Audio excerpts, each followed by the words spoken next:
Itaquera e vim morar em 97 aqui no Butantã. Vou começar por essa apresentação para daí falar, inclusive, da rede de proteção, do FOCA, enfim, daquilo que eu pensei. Quando eu chego no Butantã... Só um minutinho, Chicão, por favor. O Vanderlândia, você está apresentando sua tela, por favor.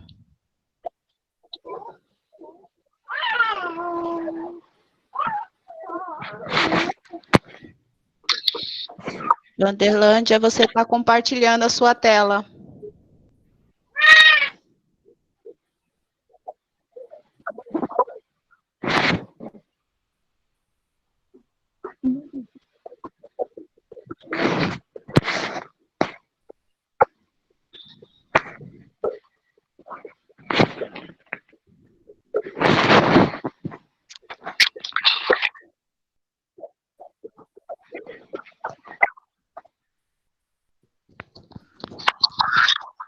Você está me ouvindo, Vanderlândia?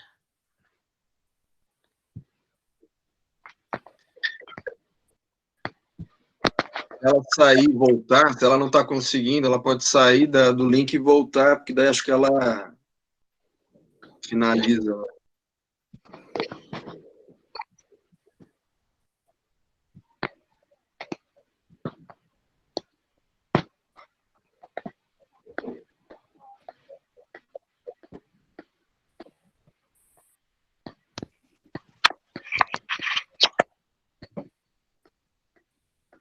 Vanderlândia, você me ouve? Você continua compartilhando a tela. Você pode sair para voltar de novo?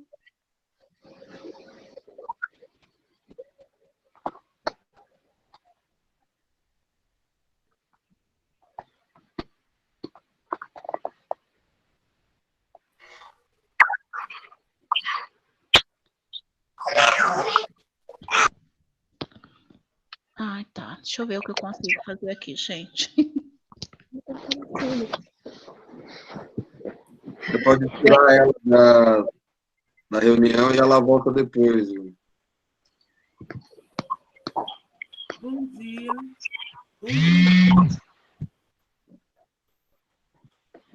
Tem uma professora, as professoras da creche Maria de Nazaré não estão conseguindo... Quem está com o microfone aberto, por favor, vamos fechar? Para a gente prosseguir. Só lembrando que o anfitrião, quem abriu o Meet, pode fechar o microfone também. Tá? Então, eu estou tentando aqui, mas está difícil hoje, viu? Eu sei, tem bastante gente. Vai na lista de pessoas. Não é isso, é que eu estou tentando fechar e ele não está... Ah, entendi.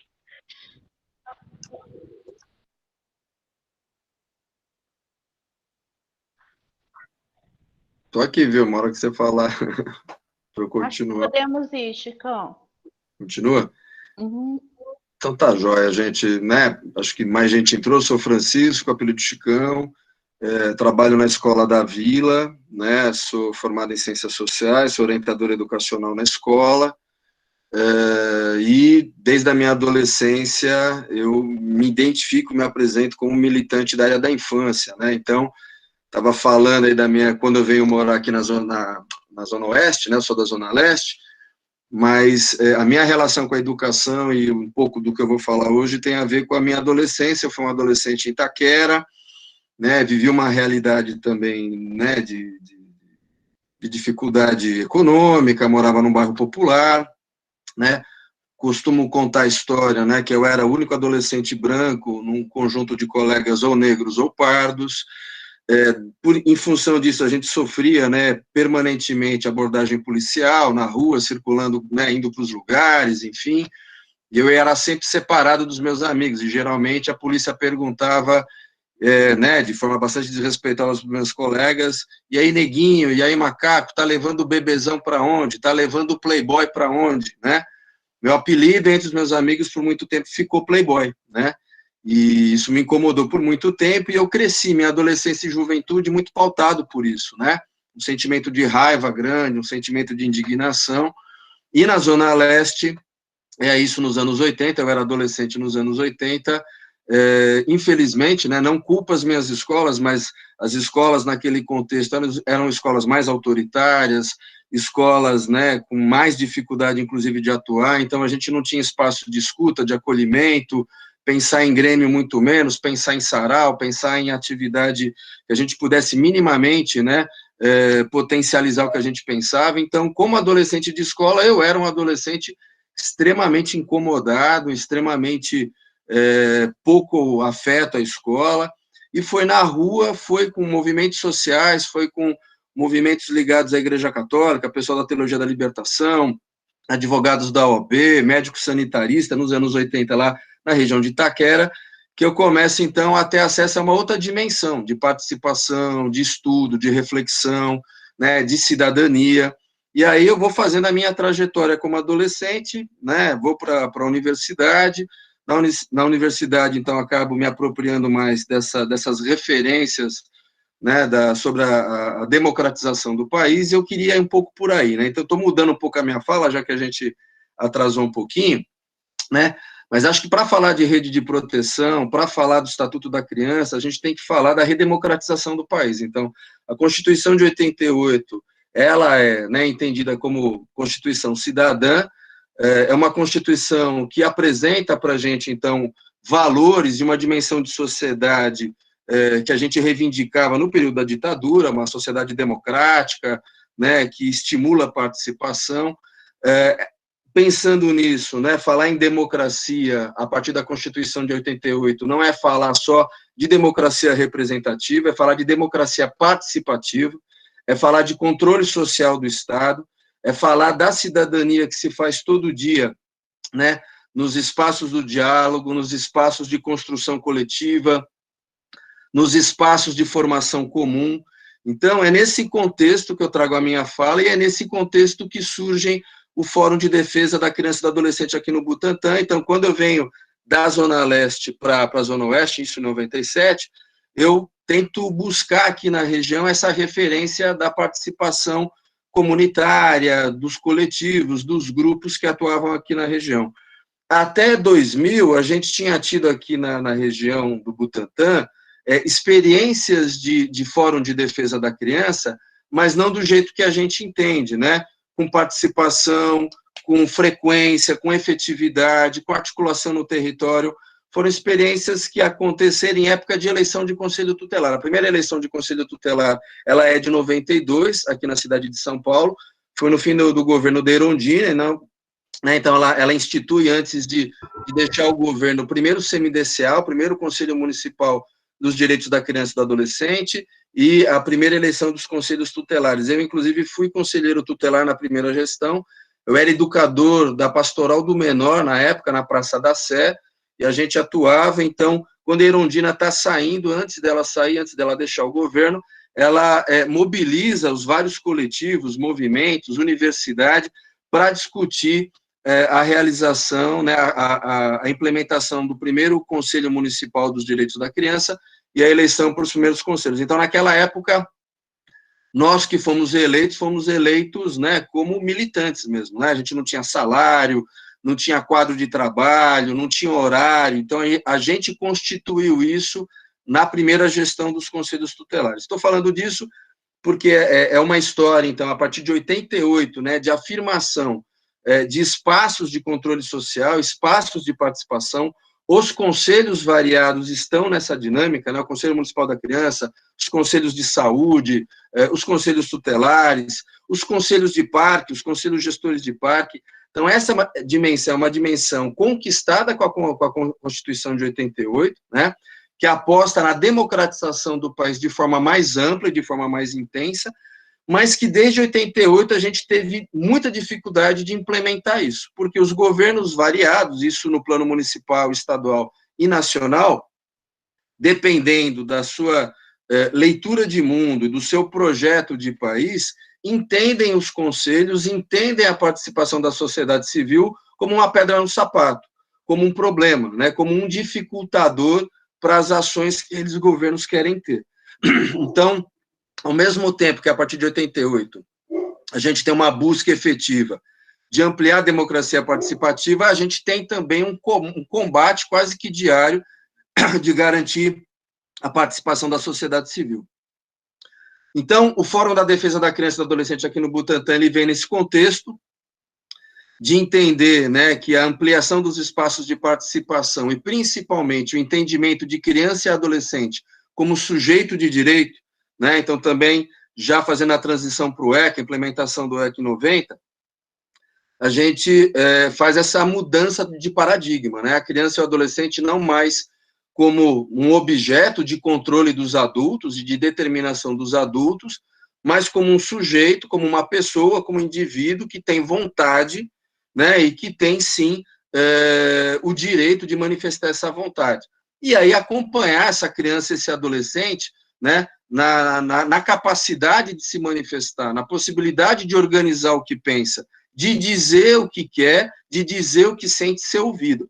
Então, claro, aqui eu tenho certeza que ninguém tem esse entendimento, mas esse entendimento, ele é usado, né, pelos grupos ideológicos de má-fé, né, para dizer, tá vendo, ó, o ECA diz que criança e adolescente pode tudo. Imagina uma criança dizer o que ela quer, ela nem sabe o que é o mundo, ela pode não saber o que é o mundo, mas ela sabe qual é a realidade dela, ela sabe o que acontece dentro da casa dela, ela sabe o que é violência, ela sabe o que é violência psicológica, o que é violência física, ela sabe o que é doce, o que é salgado, o que é gostoso, o que é ruim, né? Ela sabe qual é a brincadeira que mais interessa a ela, ela tem interesse, né, pelo ambiente da fantasia, do brincar, enfim. Então, diminuir a dimensão humana, né, do entendimento do que é criança e adolescente, para a gente fazer a defesa de pautas políticas reacionárias, é o que a gente viveu nesse último período. Então, o Fórum de Defesa da Criança e do Adolescente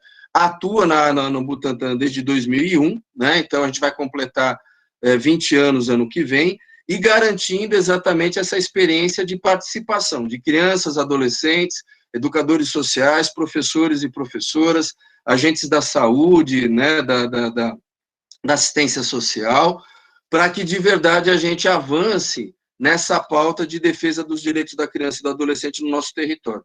E essa pauta de defesa dos direitos da criança e do adolescente não depende só de governos. Então, voltando para a Constituição de 88, a Constituição fala da descentralização não só do poder federal, mas também do orçamento, dos dinheiros, né? Então, reconhece de forma definitiva, né, a importância e a relevância dos governos municipais e dos governos municipais de determinarem, né, a sua agenda também de política pública, na educação, na saúde. Então, a descentralização, a municipalização é algo que nos interessa nessa conversa, porque a partir disso a gente vai falar também do orçamento, o orçamento da cidade e também a descentralização do orçamento da cidade. Falar de rede de proteção, falar da articulação da saúde, da assistência, dos agentes sociais, da sociedade civil, da justiça, dos agentes de segurança em defesa dos direitos da criança e do adolescente, é falar também da descentralização do orçamento da cidade. As subprefeituras, quando elas são criadas, elas vêm nesse contexto de governo local.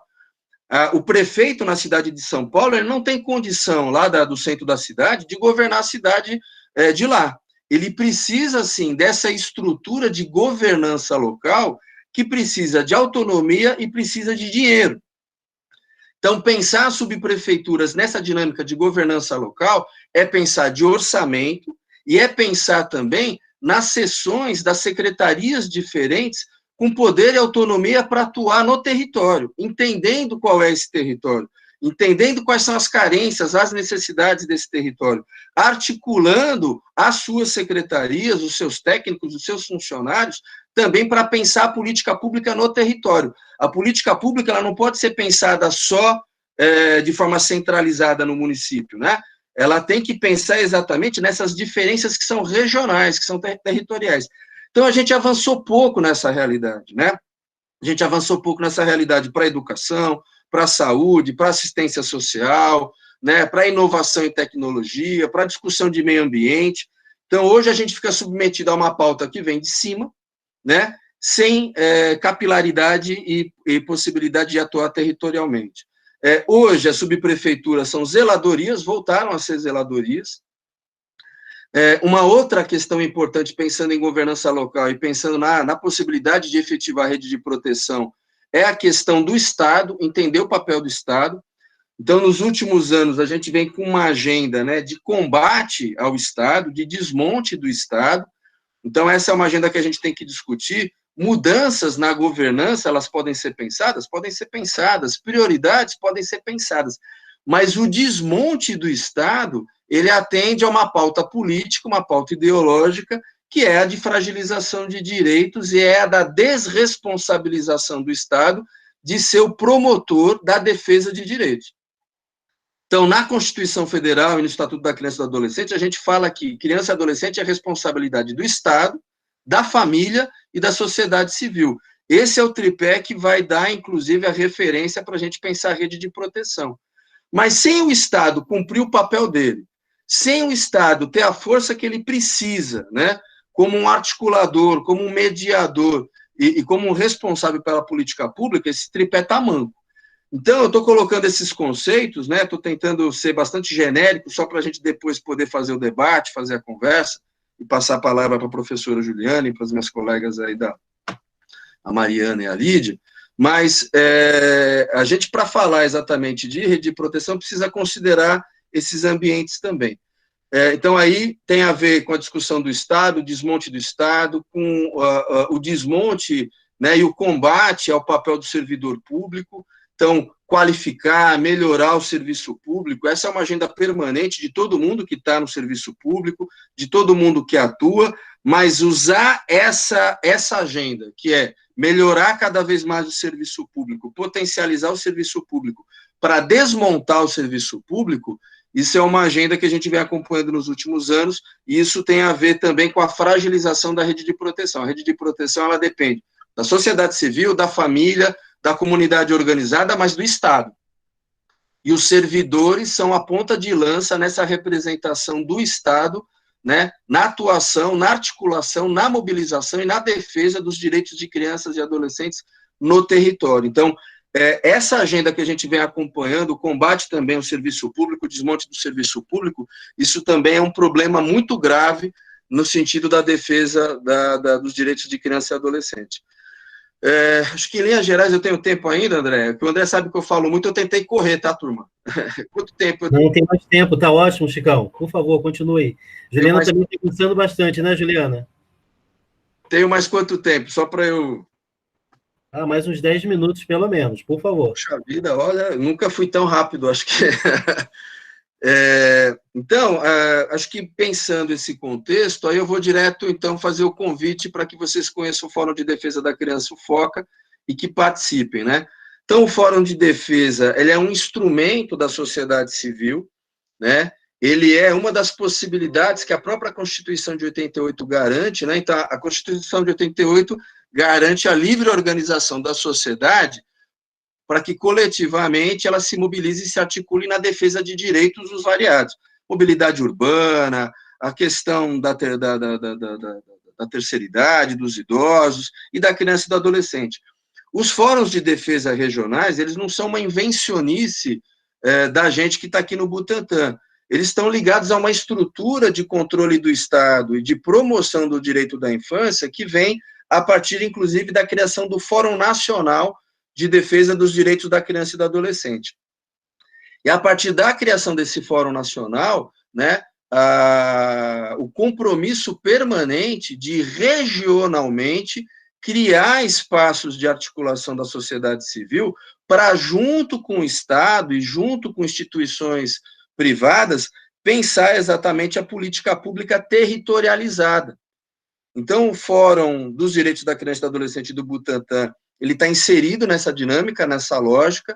Então, aqui a gente se organiza a partir de 2001, e nesse período foram várias as ações, com a participação das escolas que estão aqui representadas, das organizações, com mais ou menos intensidade, oscilando também. Porque mudando os governos, então, aí é uma questão, pensando aqui nos colegas professores. Pensando a mudança de governo que a gente tem, né, a cada 4 anos aqui no município, a gente, infelizmente, também tem a mudança de entendimento no avanço da estruturação dessa rede de proteção. Então, dependendo do governo, os professores da rede estão impedidos de participar, né, no território dessa mobilização da sociedade civil, são desestimulados, quando participam são perseguidos, são desrespeitados, né, são ameaçados no seu trabalho.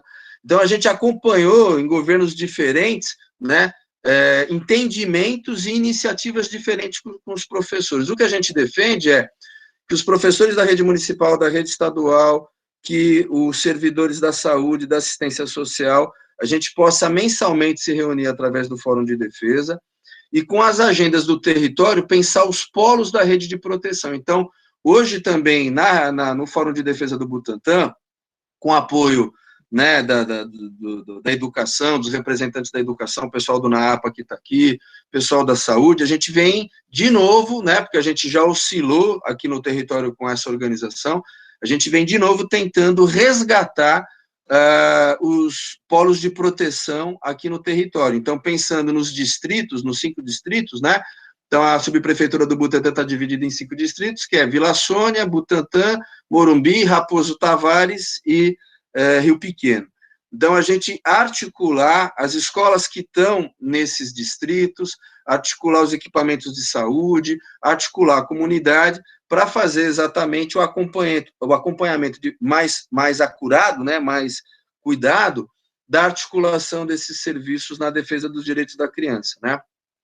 E aí, dialogando com o Conselho Tutelar, dialogando com a Justiça, pensando aspectos, né, da convivência na escola, das políticas de acolhimento, de entendimento, de mediação de conflito, pensando também o quadro técnico, né, então os colegas sabem disso, a prefeitura também foi passando por essas mudanças, né, então a terceirização, né, o trabalho das organizações sociais, então a dificuldade também da escola de internamente, de articular ações que possam internamente resolver também questões que estão ligadas, muitas vezes, ao aspecto pedagógico, educacional, da convivência na escola, o acompanhamento da família, né, entender, né, que a escola tem sim responsabilidade e uma importância fundamental no conhecimento, no acompanhamento das famílias desses alunos e alunas. Sozinho a escola não consegue avançar, e é uma injustiça impor à escola que sozinha ela faça isso, mas a gente não pode também colocar a escola fora dessa realidade. Então, de forma articulada, a escola também conhecer quem é a família, quem é a família desse aluno e aluna, que às vezes a gente vive dinâmicas de violência, de problemas na escola, conhecer o território, a comunidade, e aí coletivamente a gente vai se articulando para pensar soluções. Então, o Fórum de Defesa, o FOCA, ele se reúne mensalmente, uma vez por mês, sempre na segunda quinta-feira de cada mês. Nesse período da pandemia, a gente passou a se reunir semanalmente, de um tempo para cá, a gente passou a se reunir quinzenalmente, e voltando a uma normalidade parcial, porque a gente ainda acho que vai viver aí, né, desdobramentos da pandemia na nossa forma de se encontrar, de se reunir ainda por muito tempo, mas a gente quer voltar para as reuniões mensais.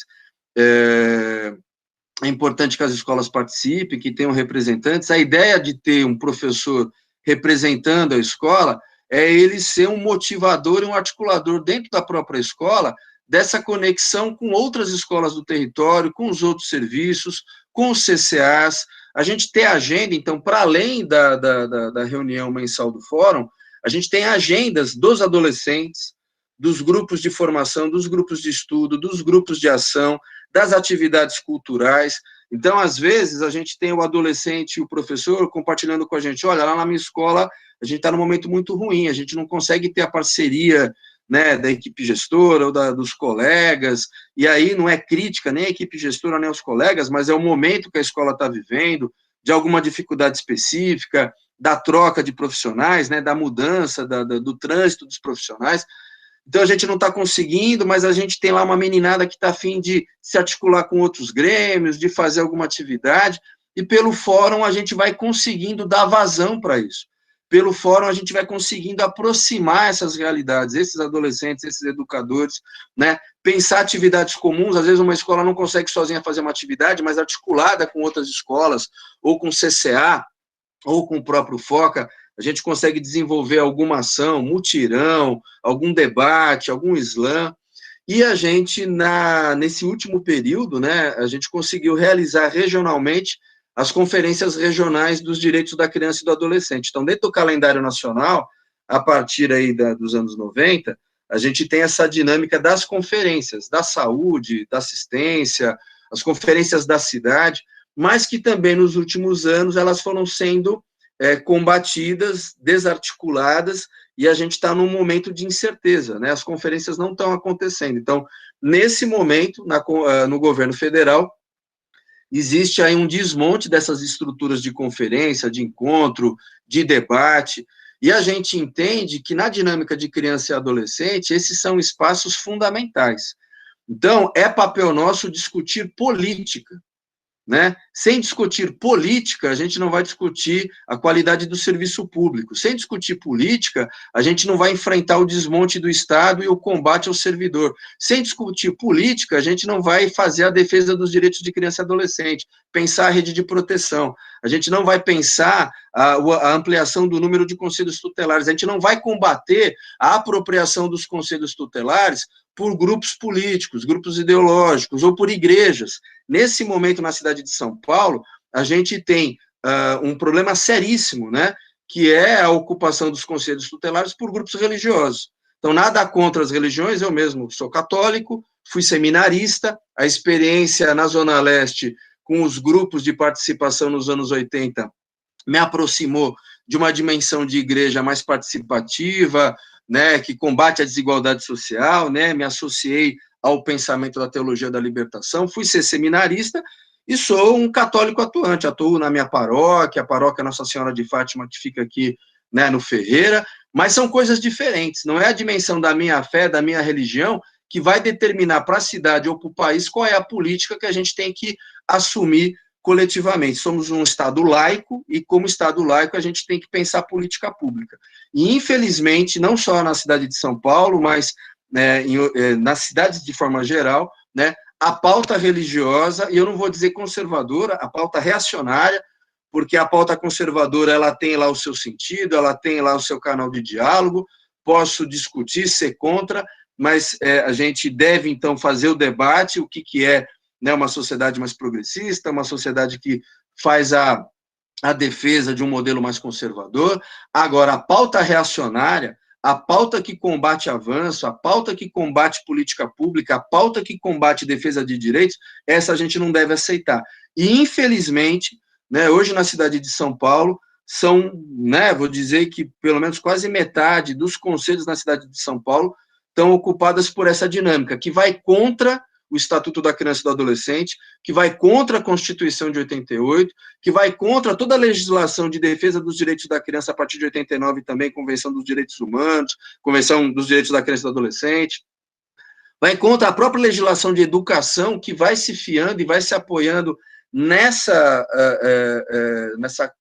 conjunto de valores pensados a partir da Constituição de 88, a partir do ECA. Então, LDB, todas as leis da educação que avançam também, elas bebem dessa fonte, essa é a referência. Então, né, acho que para finalizar a minha fala, a gente tem um desafio permanente de pensar, né, a defesa de crianças e adolescentes, a defesa de seus direitos, a articulação do território nessa defesa, a melhoria dos serviços, o fortalecimento do serviço público, o entendimento de governo local, né, o entendimento de autonomia para os governos locais e articulação de orçamento, e também o combate às ações e políticas que disseminam ódio e preconceito, não só contra crianças e adolescentes, mas contra minorias, disseminam racismo, perseguição de outras religiões, né? Então, religiões que se arvoram a dizer que elas são as únicas, as iluminadas, e perseguem outras denominações religiosas ou seus praticantes. Isso reverberando na vida de nossas crianças e adolescentes. Então, crianças e adolescentes que assumem, né, a sua identidade, assumem um penteado, que são, né, então, perseguidas, que são desrespeitadas, né, então, religiões afro. Então, acho que tem um caldo bom aí para a gente conversar. Peço desculpa se agora eu avancei no meu tempo. E é isso. Obrigado pela oportunidade e estou à disposição.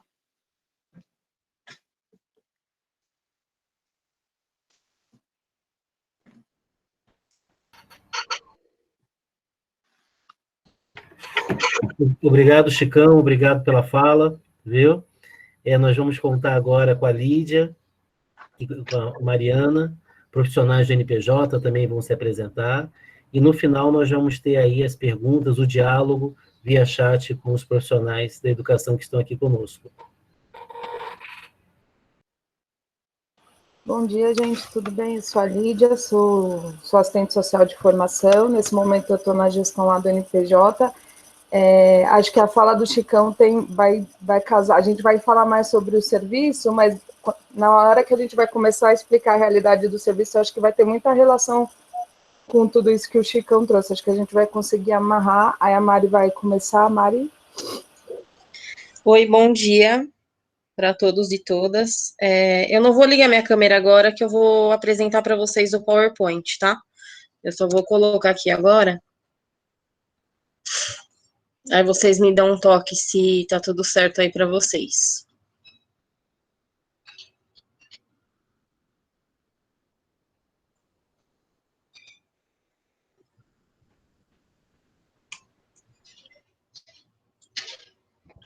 Veio, Mari. Apareceu aí?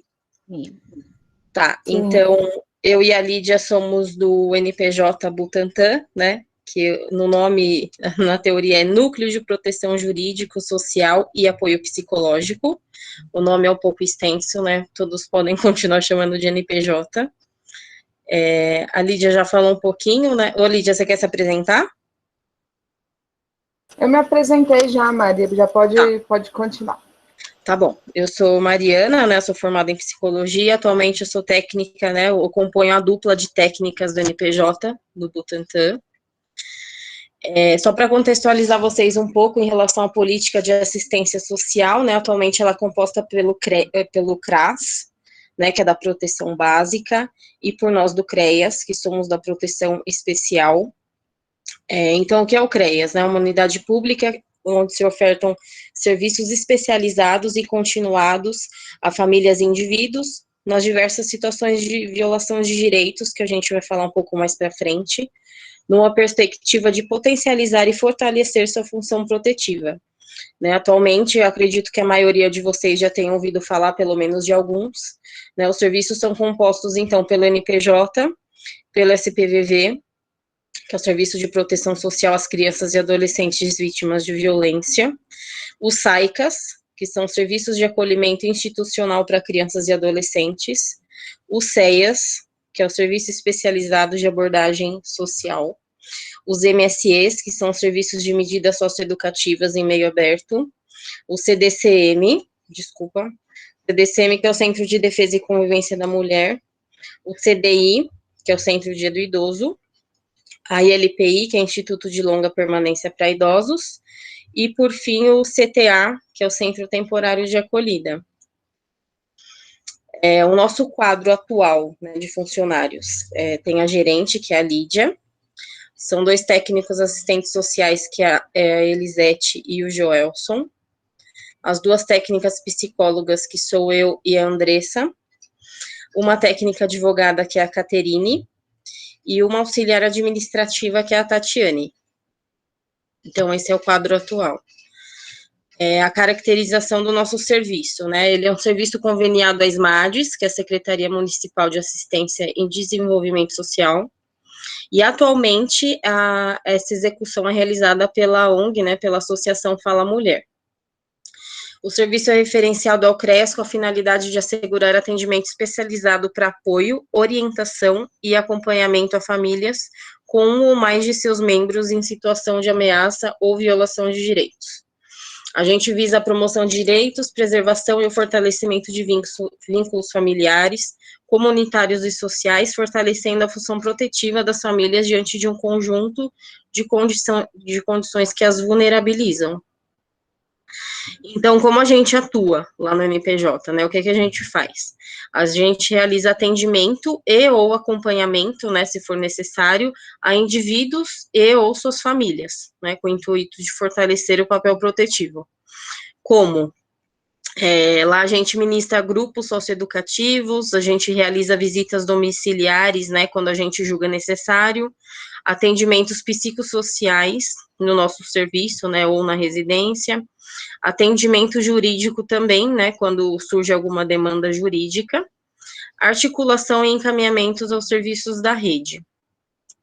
Com quem trabalhamos? Com a mesma rede de serviços que os demais equipamentos do território, né? A gente sempre prioriza o acompanhamento conjunto, visando a garantia e do atendimento e proteção integral dessa família, né, desses usuários do serviço. E para contextualizar vocês também, né, que a gente vê essa dificuldade, né, de entendimento mesmo, de saber quais são as violações de direitos. Então, são elas, né, que a gente trabalha mais atualmente. Violência intrafamiliar e ou doméstica, sendo física e ou psicológica, abuso sexual, negligência, abandono, situação de trabalho infantil, discriminação por orientação sexual, vítima de tráfico de seres humanos, pessoas em situação de rua, violência patrimonial, e a gente acompanha também adolescentes e famílias que cumprem a LA, né, liberdade assistida, ou prestação de serviços a comunidades acompanhados pelo MSE, né, que também é um dos serviços que eu já falei, pertencentes aí à proteção especial. Aí agora eu vou passar a voz para a Lídia, para ela também falar um pouco sobre o serviço. Aí só para vocês terem ideia, não sei se vocês perceberam, o quadro de funcionário é um quadro bem reduzido, né? A gente tem praticamente 5 técnicos, e aí tem eu na gestão e uma administrativa. Então, e aí esse é um pouco, a gente fez um levantamento um pouco das violações de direitos que a gente atendeu agora em 2019, né?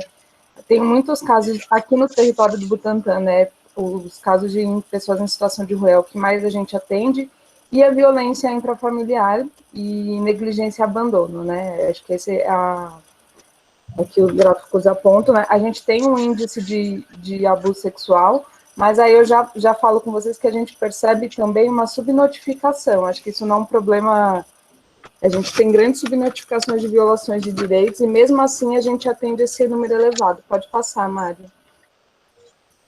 É só para ter uma ideia, em 2019, né, foram 1.778 atendimentos com essa equipe, né, pequena.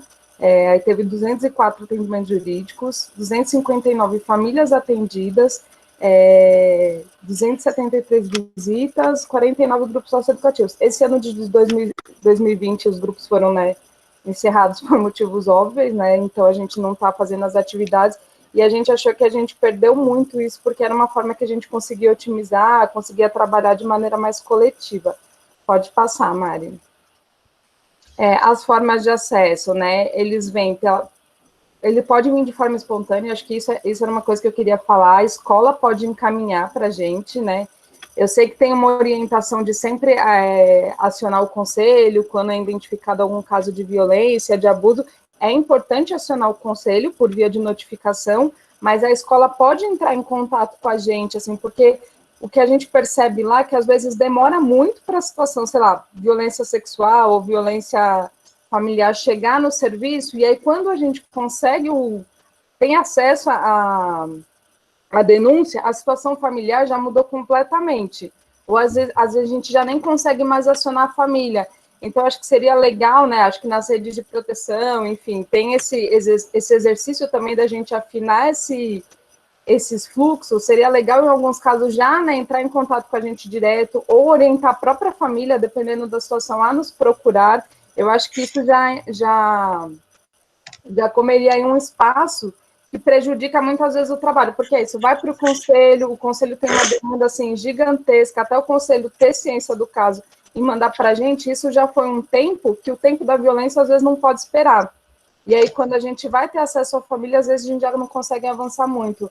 Até pensando num exemplo prático, a gente tinha um caso de uma adolescente que a gente tinha recebido, né, era uma situação de violência bem séria, e aí a gente não conseguia contato com ela, não conseguia contato com a família, não tinha jeito, não tinha nenhum mecanismo de acessá-la. Aí foi uma das reuniões de rede, conversando com uma professora, que aí ela perguntou dessa adolescente, aí eu falei que eu conhecia, só que, quer dizer, sabia da situação, mas a gente ainda não tinha nem conseguido atender a adolescente, porque ela estava em situação de rua, toda vez que a gente ia tentar contato na casa, a mãe não sabia, a avó não sabia. E aí essa professora tinha um vínculo com essa adolescente, porque ela já tinha estudado na escola, conhecia a família, e aí a gente foi através dessa professora para tentar acessar a adolescente. Então a escola, acho que ele é um espaço assim, ele é o primeiro a identificar muitas vezes a situação de violação, e ele é um espaço que ele ajuda muito a gente da assistência, porque isso chega para a gente, né, principalmente ali na proteção especial, quando chega para a gente, já está numa situação muito,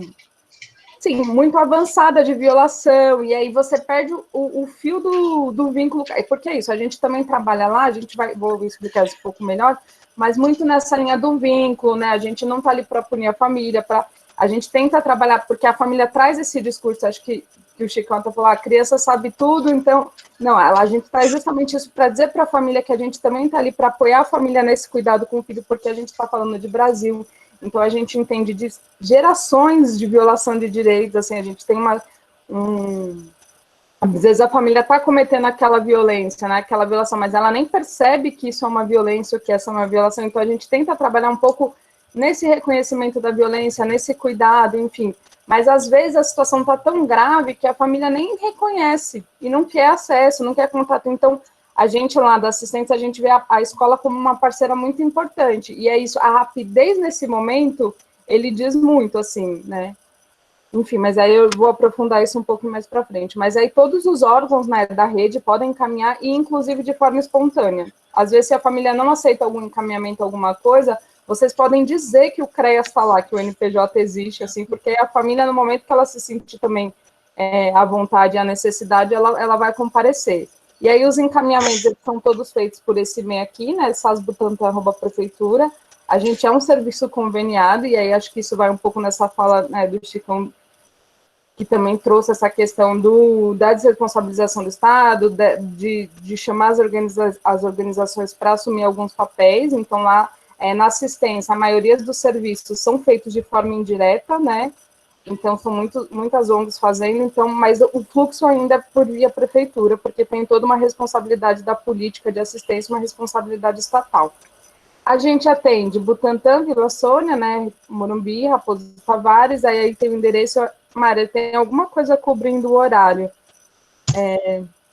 Aí tem o nosso endereço e a gente atende sempre do horário comercial, né, das 8 às 18, de segunda a sexta-feira. Então, pode orientar a família, dependendo da situação, se ela não quiser um encaminhamento formal, enfim, mas orientá-la que ela pode comparecer lá, pode conversar com a equipe técnica, sempre vai ter alguém de plantão nesse período. Pode passar, Mari. Aí, só para diferenciar, porque acho que tem uma dúvida, que era um pouco que eu estava falando, tem uma dúvida de qual que é o papel do NPJ, a gente não está ali para resolver conflitos jurídicos, né? Qual que é o nosso papel? Tem a família lá que tem uma situação de violação, por exemplo, né? Acho que o abuso sexual é uma forma de exemplificar. Tem uma situação, aí a mãe, por exemplo, descobriu como que foi o pai, ela quer saber como é que faz para dar encaminhamento nesse processo. Aí o advogado lá do NPJ, ele pode fazer essas orientações. Ele não vai entrar ele não é diferente da defensoria, né? Ele não vai entrar com o processo, não vai fazer esses trâmites, mas ele vai orientar, vai explicar, vai dar os caminhos muitas vezes, né? Acho que a gente trabalha muito ali também no acolhimento, de acolher ali o que a família está trazendo, de tentar pensar caminhos e perspectivas, é um pouco nesse lugar. Mas a gente não é ali um lugar de denúncia, né? Acho que a assistência social é um lugar de proteção.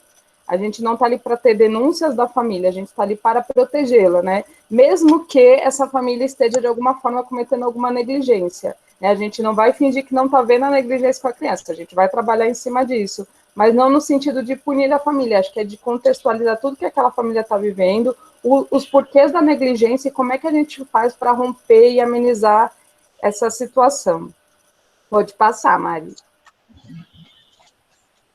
E aí, só para ilustrar bem, eu acho que entra nessa questão que tem a relação com os fóruns, que tem a relação com o serviço público, enfim, que é a engrenagem para a gente conseguir garantir essa figura, é uma figura bem famosa, foi um promotor do Paraná, se eu não me engano, que fez, o Murilo, e eu acho que ela é muito boa porque ela ilustra muito bem. Para você garantir a proteção integral de uma criança, você precisa de todos esses essas engrenagens, porque o que acontece, por exemplo, lá na assistência, por mais bem intencionado que a gente seja, é uma equipe reduzida, né, e que não vai dar conta de tudo, né, a gente vai precisar, e nem tem que dar conta, acho que isso é importante. A mesma coisa a escola não pode ficar isolada ali com o problema da criança, com o problema da família, né, a saúde, todos nós, de alguma forma, precisamos estar implicados no cuidado integral dessa família, porque são demandas muito complexas, né, como eu disse, né,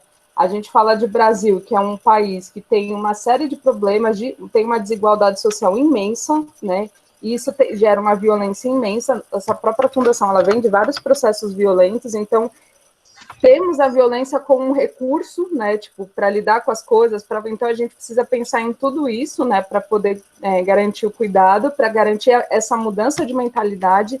Então, não vai ser em um atendimento do NPJ, ou em um grupo socioeducativo, ou em uma conversa com a escola, que ela vai dar conta... Eita, mudou aqui a tela. Não vai ser em uma conversa que ela vai... você está transmitindo sua tela. Desculpa, Lídia. Imagina. Vou continuar aqui, tá? E aí não vai ser só em uma conversa ou em um grupo socioeducativo que a gente vai mudar, sei lá, gerações de violações de direitos, gerações... de violência, enfim. Então, a gente precisa das outras políticas, né? E acho que a escola é um lugar muito privilegiado, porque a escola está ali com a criança o dia inteiro, ela acaba tendo muito mais acesso à família. Então, ela é não só um lugar privilegiado para identificar essas violações, né? Para verificar, olha, está tendo uma situação de... Ô, Mari, acho que você tem que compartilhar de novo, não sei. Tem que compartilhar de novo? Por favor, Mari.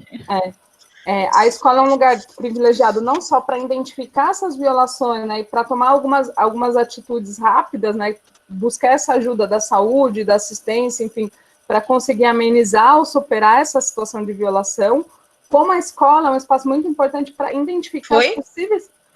Agora foi.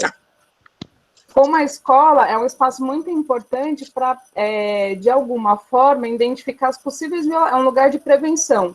Ela está vendo ali que está começando uma vulnerabilidade séria, que está com risco de algumas coisas, de acionar assistência. Aí você tem o CRAS, você tem a proteção básica, enfim, você tem os serviços de convivências que são essenciais, que eles vão para além do contraturno, né? São serviços que trabalham as questões de direitos, trabalham uma série de outros fatores.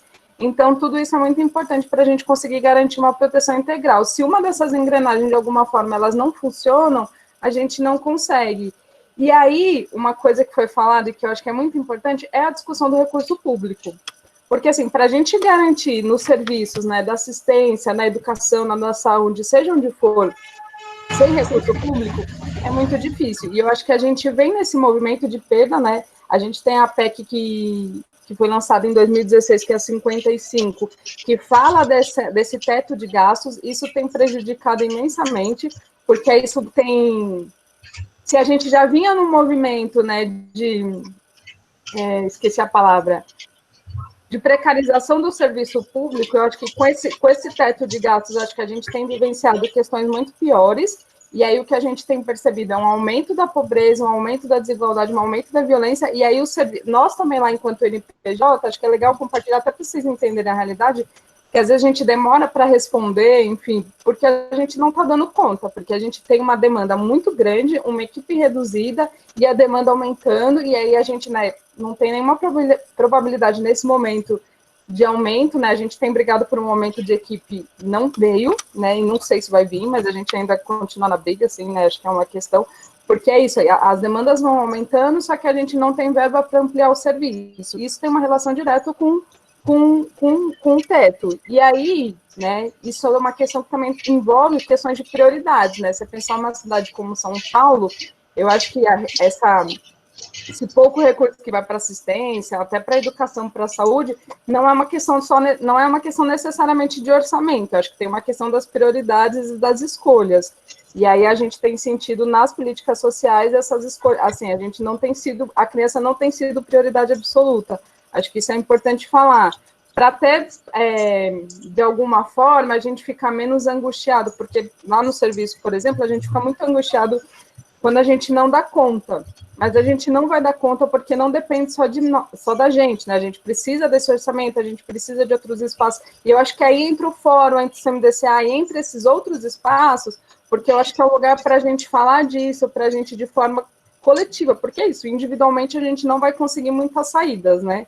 E aí é trabalhar isso de uma forma mais coletiva para tentar brigar por orçamento, para tentar brigar, né, por uma melhoria dos serviços. Eu acho que o que fica, assim, disso é que a gente precisa, de alguma forma, se articular. É difícil, né, essa articulação. A gente aprende desde muito cedo a trabalhar na individualização, enfim. Mas sem essa articulação mais ampla, eu acho que nesse momento, principalmente, assim, né, a gente pouco vai conseguir avançar. Então, acho que de uma forma geral era um pouco isso que eu queria falar, né? Acho que é dizer que a assistência é um lugar muito importante, né? A gente temos nossas limitações, assim como a educação, mas é um lugar muito importante para a gente trabalhar todas essas questões, para a gente tentar, de alguma forma, né, romper com essas violações de direitos, mas que sozinho também a gente não dá conta, como a gente entende que a escola ali sozinha também não vai dar conta dos problemas, porque eu acho que é isso, às vezes você pega... a gente muitas vezes é chamado pela escola, e eu acho isso ótimo, mas eu acho que aí entra naquela coisa da subnotificação, talvez. Eu acho que, nesse período de pandemia, a gente tem percebido um aumento de, por exemplo, abuso sexual infantil de forma espontânea, coisas que antes a gente só recebia via conselho e outras formas, a gente tem recebido no serviço, né, da mãe ir, do pai ir, enfim, da família ir, e aí a gente percebe que espontânea era uma coisa muito difícil de acontecer. Então, se isso já está acontecendo, imagina como é que vai ser nesse período pós-pandemia. Acho que a gente também tem que se preparar para isso, porque eu acho que essas violações agora a gente ainda não está vendo, mas elas estão, provavelmente, né, a gente torce que não, mas tudo indica que elas estão acontecendo, e como é que a gente vai lidar? Eu acho que a escola vai ter que estar bem atenta a isso, e aí acho que está ali com a gente junto, enfim, está com os serviços, está com a saúde, com os núcleos de violência, para a gente conseguir se organizar para tentar ir amenizando um pouco essa situação. Eu acho que era um pouco isso que eu queria falar, não sei se a Mari quer me complementar com alguma coisa. Não? Acho que é um pouco isso, acho que a gente pode abrir agora para o debate, para as dúvidas, enfim.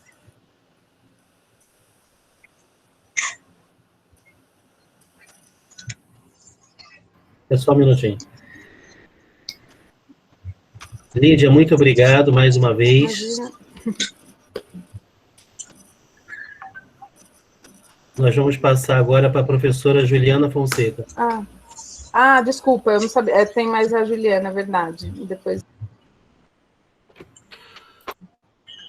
Obrigada, André. Obrigada, Lídia. Obrigada, Chicão. Muito boas as falas que me antecederam, uma verdadeira aula. Estou aqui com meu caderninho, só tomando nota das conexões que a gente pode fazer com o que a gente vem construindo desde a formação passada, né, com esse grupo, e dando continuidade também na minha fala, né, com as questões que eu já tinha programado aqui. Então, antes até de eu abrir o meu slide, eu queria fazer algumas conexões que são muito importantes e dão um pouco a costura entre a fala do Chicão, a fala da Lídia e da Mariana e o que eu vou apresentar para vocês, né? Primeiro, o Chicão vem fazendo um histórico importantíssimo para a gente compreender a situação que a Lídia e a Mariana apresentam, que estão passando lá no NPJ, e que a gente compartilha dessa dificuldade na escola em relação aos orçamentos, a desresponsabilização do Estado, né? E que a gente sabe que há uma intencionalidade por trás disso, né? Essas políticas neoliberais, essas ondas de desmonte do Estado, a gente sabe que vem com uma intencionalidade de fazer com que a população queira a privatização, né? A Margaret Thatcher já disse isso alguns anos atrás, não é para a gente fazer um avanço das políticas de privatização imposto, a gente precisa levar a população a querer a privatização, né? E aí o desmonte do serviço público vem nesse sentido. E a gente faz o que na escola, gente? A gente resiste, né? A gente resiste porque quem tem compromisso, quem tem vínculo, quem vê olho no olho essa criança, somos nós na escola, é a Lídia e a Mariana lá no NPJ, É o Chicão lá no fórum, articulando todas as instituições no fórum, né, todo o debate em torno dos direitos da criança e do adolescente. Então, a gente resiste, né? A gente tem esperança, a gente constrói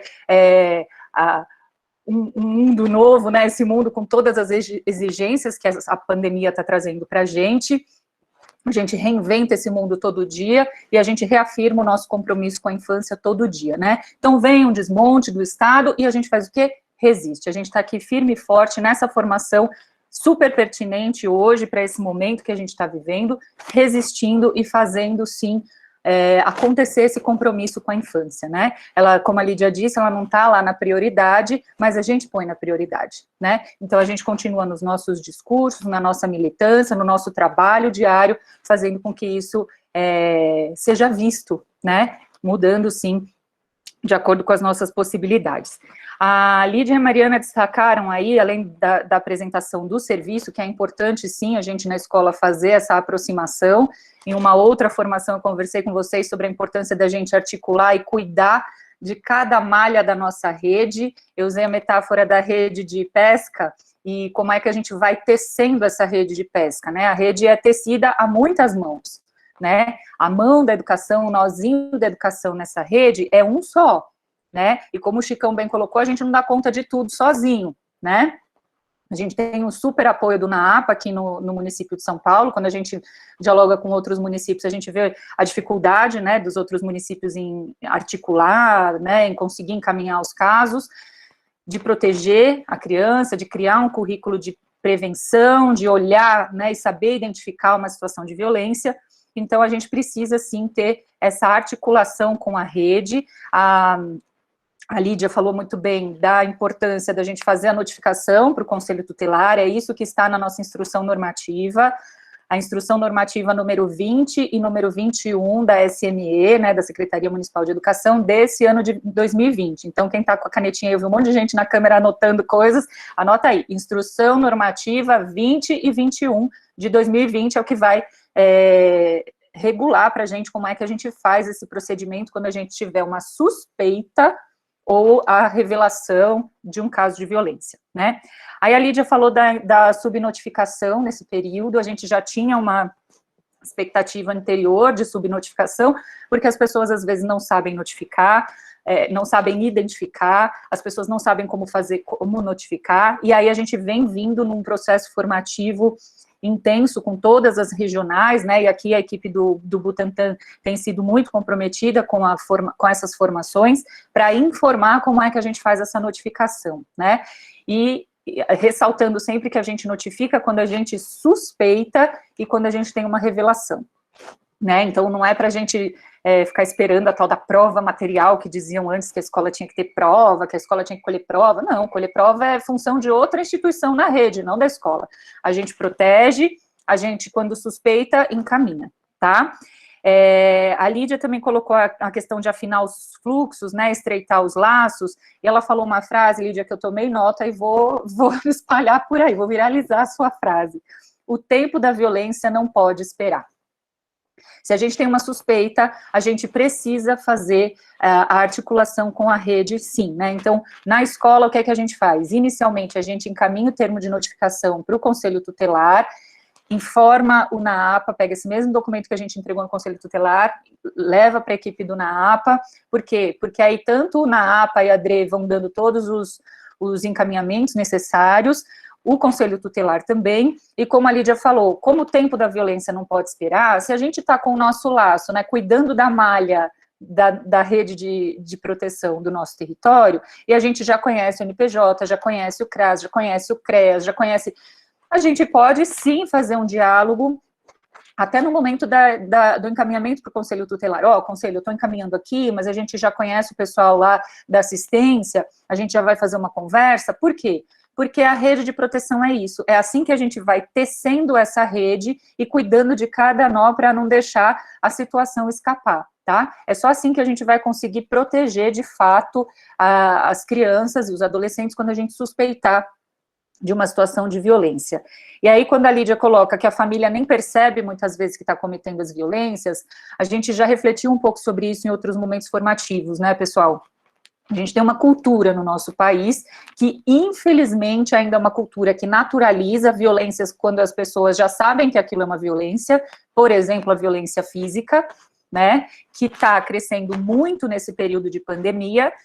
Por quê? A Lídia também falou de subnotificação, né? É uma violência que o vizinho vê e ouve, né? Então é fácil da gente perceber nesse momento de isolamento, de flexibilização desse isolamento, essa violência sendo um tipo de violência que está sendo visto e denunciado. A violência sexual, em nível nacional, a gente vem percebendo uma diminuição das notificações, porque é uma violência mais silenciosa, né? Já é mais difícil de ser identificada, de ser vista. Por quê? Porque tem todo um tabu em torno da sexualidade. A violência sexual tem muita coisa que a envolve, algumas coisas a gente vai apresentar ainda nesse curso, não sei se vai dar tempo hoje, mas a gente ainda chega lá, e ela está sendo menos denunciada, porque ela é mais silenciosa, ela é mais velada, né? O abuso sexual, ele acontece em torno de um manto de segredo, de uma manipulação do abusador que sabe utilizar das situações para poder cometer o abuso, né?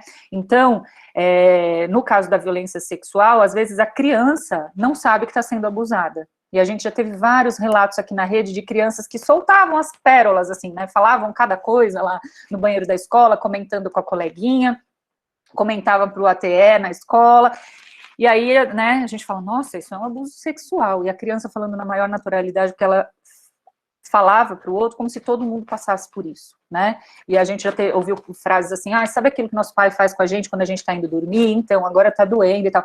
Nesse grau, né? Então, a gente tem, sim, um compromisso de resistir, de fazer valer esse nosso serviço público de qualidade, para a gente poder ter formações como essas, e a gente saber identificar os casos de violência, os sinais de violência, e encaminhar os casos suspeitos ou revelados de violência, né? A Lídia fala que a assistência não pune, a assistência protege, e a gente, como escola, também não tem esse papel de punição, que eu já comecei a falar um pouquinho, né? A gente, na escola, tem o papel de, no máximo, orientar as famílias nas nossas reuniões, fazendo formações de pais, fazendo grupos de mães, para a gente trocar experiências, trocar possibilidades de educação sem uso da punição física, enfim, a gente tem essa potência lá na escola, e a gente está muito perto das famílias. Agora não, né, que essa pandemia é um pandemônio, essa pandemia, porque tudo ficou muito confuso, mas a gente teve sempre um histórico de vínculo com as famílias, de contato diário com as famílias e com as crianças, né? Então, a gente precisa dessa aproximação para também aproximar da possibilidade de construção de uma outra cultura em relação à infância, né? Então, também é compromisso nosso ajudar a nossa sociedade a mudar essa mentalidade, essa cultura de que tapa educa, de que tapa, né? E aqui falando só dos exemplos mais corriqueiros de violência física, mas também muitas coisas que dá para a gente transformar em relação à violência sexual e tantas outras violências que a gente está lidando aqui na nossa formação e no nosso curso, né? Na rede municipal, a gente está falando de 10 tipos de violências, numa publicação que eu estou com a carinha dela aqui, acho que eu vou compartilhar para vocês agora, que é a publicação que vai trazer tudo isso que a gente está conversando. Está visível para vocês a capinha? Ainda não? Ainda não. Agora veio. Foi? Então, já está aí com capa e tudo, gente. Já está diagramado, logo a versão digital. Está prometida ainda para outubro, para estar disponível para vocês. Nessa publicação, eu estou com ela grande aqui, deixa eu diminuir um pouquinho, para vocês verem a capa, a folhinha dela como um todo. Ó.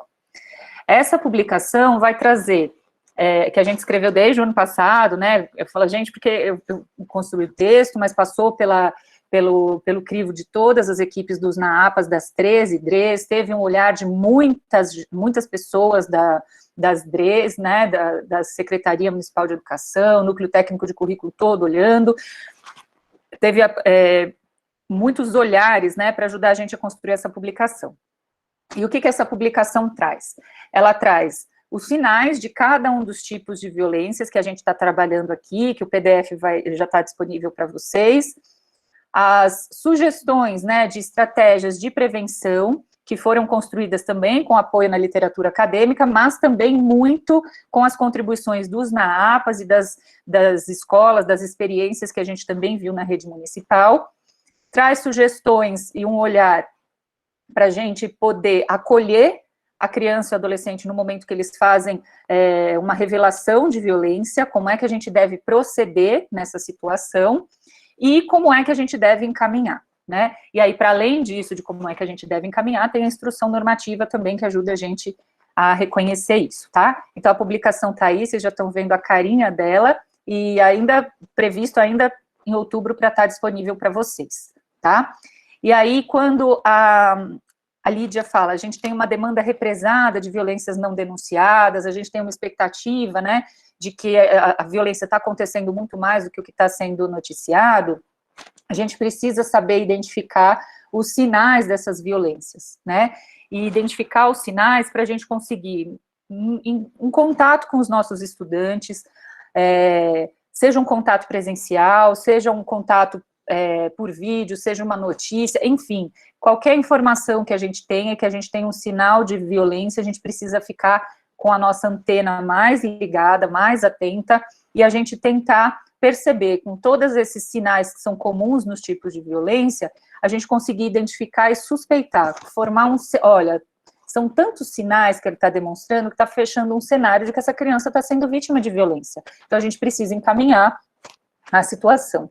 E assim como a Lídia, né, disse, muitas instituições que lidam com a infância, ONGs no Brasil e no mundo, têm a expectativa de que quando acabar esse isolamento social, né, os países que estão com uma abertura maior, que estão voltando ao isolamento, quando tudo isso passar, a expectativa é que tenha um aumento de cerca de 32%, esse é o número que eles estão falando, né, de aumento de denúncias de violências, porque seria essa violência que ficou represada, essa violência, e não foi denunciada, né, teve a subnotificação, e essa violência que se agravou nesse momento de pandemia, né, quando está a família inteira no mesmo ambiente, e as crianças estão ali, muitas vezes, no lugar onde elas deveriam estar protegidas, e que a gente sabe que é o principal espaço de violência contra a criança e o adolescente.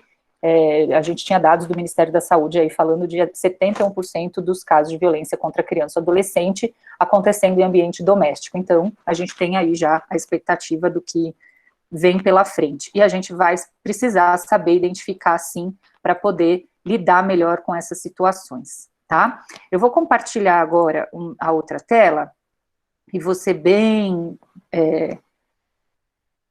breve para retomar o que a gente já conversou, para dar continuidade aqui, tá?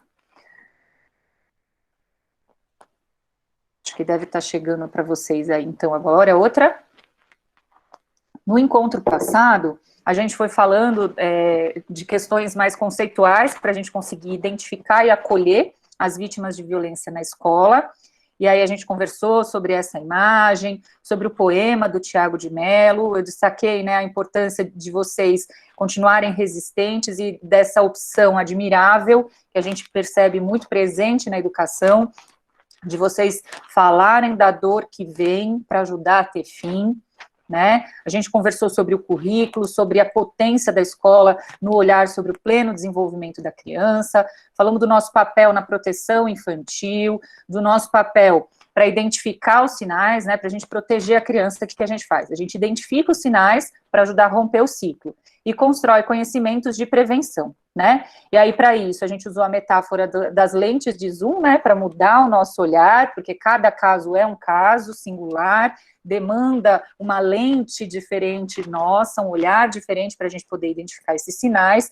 e a gente nessa corrida aqui, como os corredores da São Silvestre, né, disputando ali, passo a passo, para a gente conseguir, sim, nem que seja no minuto final, nos centímetros finais da corrida, a gente conseguir passar na frente e não deixar a violência acontecer, né? Então, a escola como uma instituição muito potente para agir na prevenção, ensinar autodefesa, autoproteção. Falamos da importância do acolhimento, nesse momento dos alunos que a gente vai ter que reaprender, quando eles voltarem para os encontros presenciais, a potência do nosso currículo da cidade para todo esse trabalho de identificação e de prevenção, aí aprofundamos um pouco mais o que a gente está entendendo como identificação das violências, os sinais comuns de todos os tipos, né, de violências domésticas, que eu tirei lá da minha dissertação, e aí a gente foi começar a aprofundar nos sinais que vão estar presentes naquela publicação que eu acabei de mostrar para vocês. E aí, como foi muito tempo de fala, eu acabei falando só da violência física. Aí hoje eu vou falar rapidamente sobre a violência química, né, sinais que a gente pode ficar atento, e assim como a Lídia falou agora há pouco, as famílias muitas vezes cometem violência química sem nem saber que estão cometendo violência. Sabe aquela situação, eu como mãe, né, de um menininho que vai fazer 5 anos semana que vem, ouvi muito isso, né, meu filho é, né, uma criança dessa faixa etária aí, então vocês imaginam como que é a situação. E muita gente em consultório médico, supermercado, não sei o quê, quando ele está agitado, quando ele está sendo uma criança da faixa etária dele, curioso, querendo ver tudo, querendo, né, pôr a mão em tudo, a gente lá fazendo aquela mediação toda, aquela conversa, muita gente fala para mim, você não dá Dramin para ele dormir, não? Você não dá uns florais para ver se ele se acalma e fica quieto? Gente, atenção, né, ele é uma criança de 3, 4 anos, né, agora vai fazer 5, mas não dá para eu ficar dando Dramin, seja lá o que for, para conter um comportamento que é característico dessa faixa etária. E muitas famílias usam isso e às vezes comentam naturalmente, por quê? Porque nem sabem que estão cometendo uma violência, né? Então a gente tem esse conceito de violência química presente lá na nossa instrução normativa, e aqui alguns sinais que a gente pode perceber na escola quando a criança está sendo vítima de violência química. A mudança brusca de comportamento, muitas vezes por conta da medicação, da substância que está usando, sonolência, resistência ao diálogo por parte dos responsáveis, né? Às vezes eles não querem falar sobre isso, não querem mandar a receita médica para a escola, né? Enfim, tem essa resistência. A omissão da comprovação do uso de medicamento, a criança ou adolescente portando medicação na mochila, né? Sem orientação ou informação prévia formalizada pelos responsáveis, a mudança no horário para ministrar o medicamento. O que é isso? A criança que já tem um diagnóstico, já tem um acompanhamento médico, já tem um acompanhamento, e sim, ela precisa tomar a tal da Ritalina ou algum remédio assim, que não é qualquer um que pode tomar e sem um diagnóstico muito sério, né, que é feito com base em critérios muito sérios. E aí, quando a criança precisa tomar, a família muda o horário, né? Eu já vivi muito isso em sala de aula, a mãe não estava aguentando o menino em casa, ela começou a mudar, ela dava o remédio para ele ficar quietinho em casa e não dar trabalho para ela, e aí o menino chegava na sala de aula comigo e estava, né, agitado, não conseguia se concentrar, né, e porque ele tinha necessidade de tomar um medicamento e tomava no horário errado, que não foi o indicado pelo médico. Outros sinais físicos, né, do uso dessas substâncias, os olhos vermelhos, o vômito, enjoo, a tontura, né, porque não é só o remédio, são outras substâncias também que são ministradas para a criança. As crianças com histórico de envenenamento acidental, né, quando a gente fala de violência contra a criança, essa palavra, né, o acidente, é muito utilizada, mas a gente precisa sempre ficar atento para perceber se foi acidente ou não, né, quando tem repetidos acidentes, né, que fazem a criança chegar marcada, um envenenamento acidental, será que foi acidente mesmo, né, então, né, se a gente tiver elementos para desconfiar, a gente precisa encaminhar para a rede, tá? Sinais de negligência, outras formas de maus tratos, e movimentos involuntários, súbitos e repetitivos, né, a criança que tem movimentos involuntários, os conhecidos tiques, por conta do uso desses medicamentos, né, então são sinais aí para a gente ficar atento. A violência psicológica, que acho que é fácil da gente conhecer o conceito, né, mas como que ela aparece na sala de aula? Quando o nosso estudante tem condutas autodestrutivas, né, quando a gente percebe sinais de ideação suicida, práticas recorrentes de bullying, agressividade, isolamento, sentimento de culpa, apatia, pensamentos negativos, demonstração de tristeza, de comportamentos de ansiedade. Os mais velhos, né, entrando na adolescência ou já adolescentes que usam mais as redes sociais, né, as postagens nas redes sociais ou falas que causem estranhamento para os colegas, a escolha frequente de músicas que trazem temas melancólicos, tristes, sem esperança, mudança repentina de humor, baixa autoestima é muito comum, né, porque a criança já sofreu tanta violência psicológica que ela já não vê mais valor em si, a autoestima dela está lá embaixo, né. Alteração no sono dos bebês e crianças pequenas, né, que ainda tem a hora do soninho lá na escola, ainda tem essa questão, e apresentam alterações. No caso das crianças e adolescentes, sonolência durante a aula. Alteração no apetite e dificuldade de interação. São sinais de alerta para a gente ficar atento em relação à violência psicológica. Lá na nossa publicação que eu mostrei para vocês, além dos sinais de alerta, vem também acompanhado algumas possibilidades de enfrentamento, de prevenção, tá? Então, aqui a gente está só sinalizando alertas mesmo, tá? Quando a gente fala de violência sexual, a gente está falando de 3 situações diferentes, né? A gente está falando de abuso, exploração e tráfico de pessoas. Na nossa instrução normativa, a gente tem a definição do que é cada um.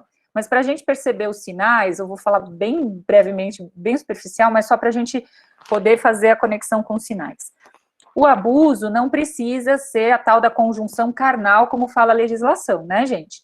O abuso sexual, ele envolve também práticas onde a criança presencie relações sexuais, onde é apresentado para ela filmes, revistas de cunho sexual que não são apropriadas para a faixa etária dela, né?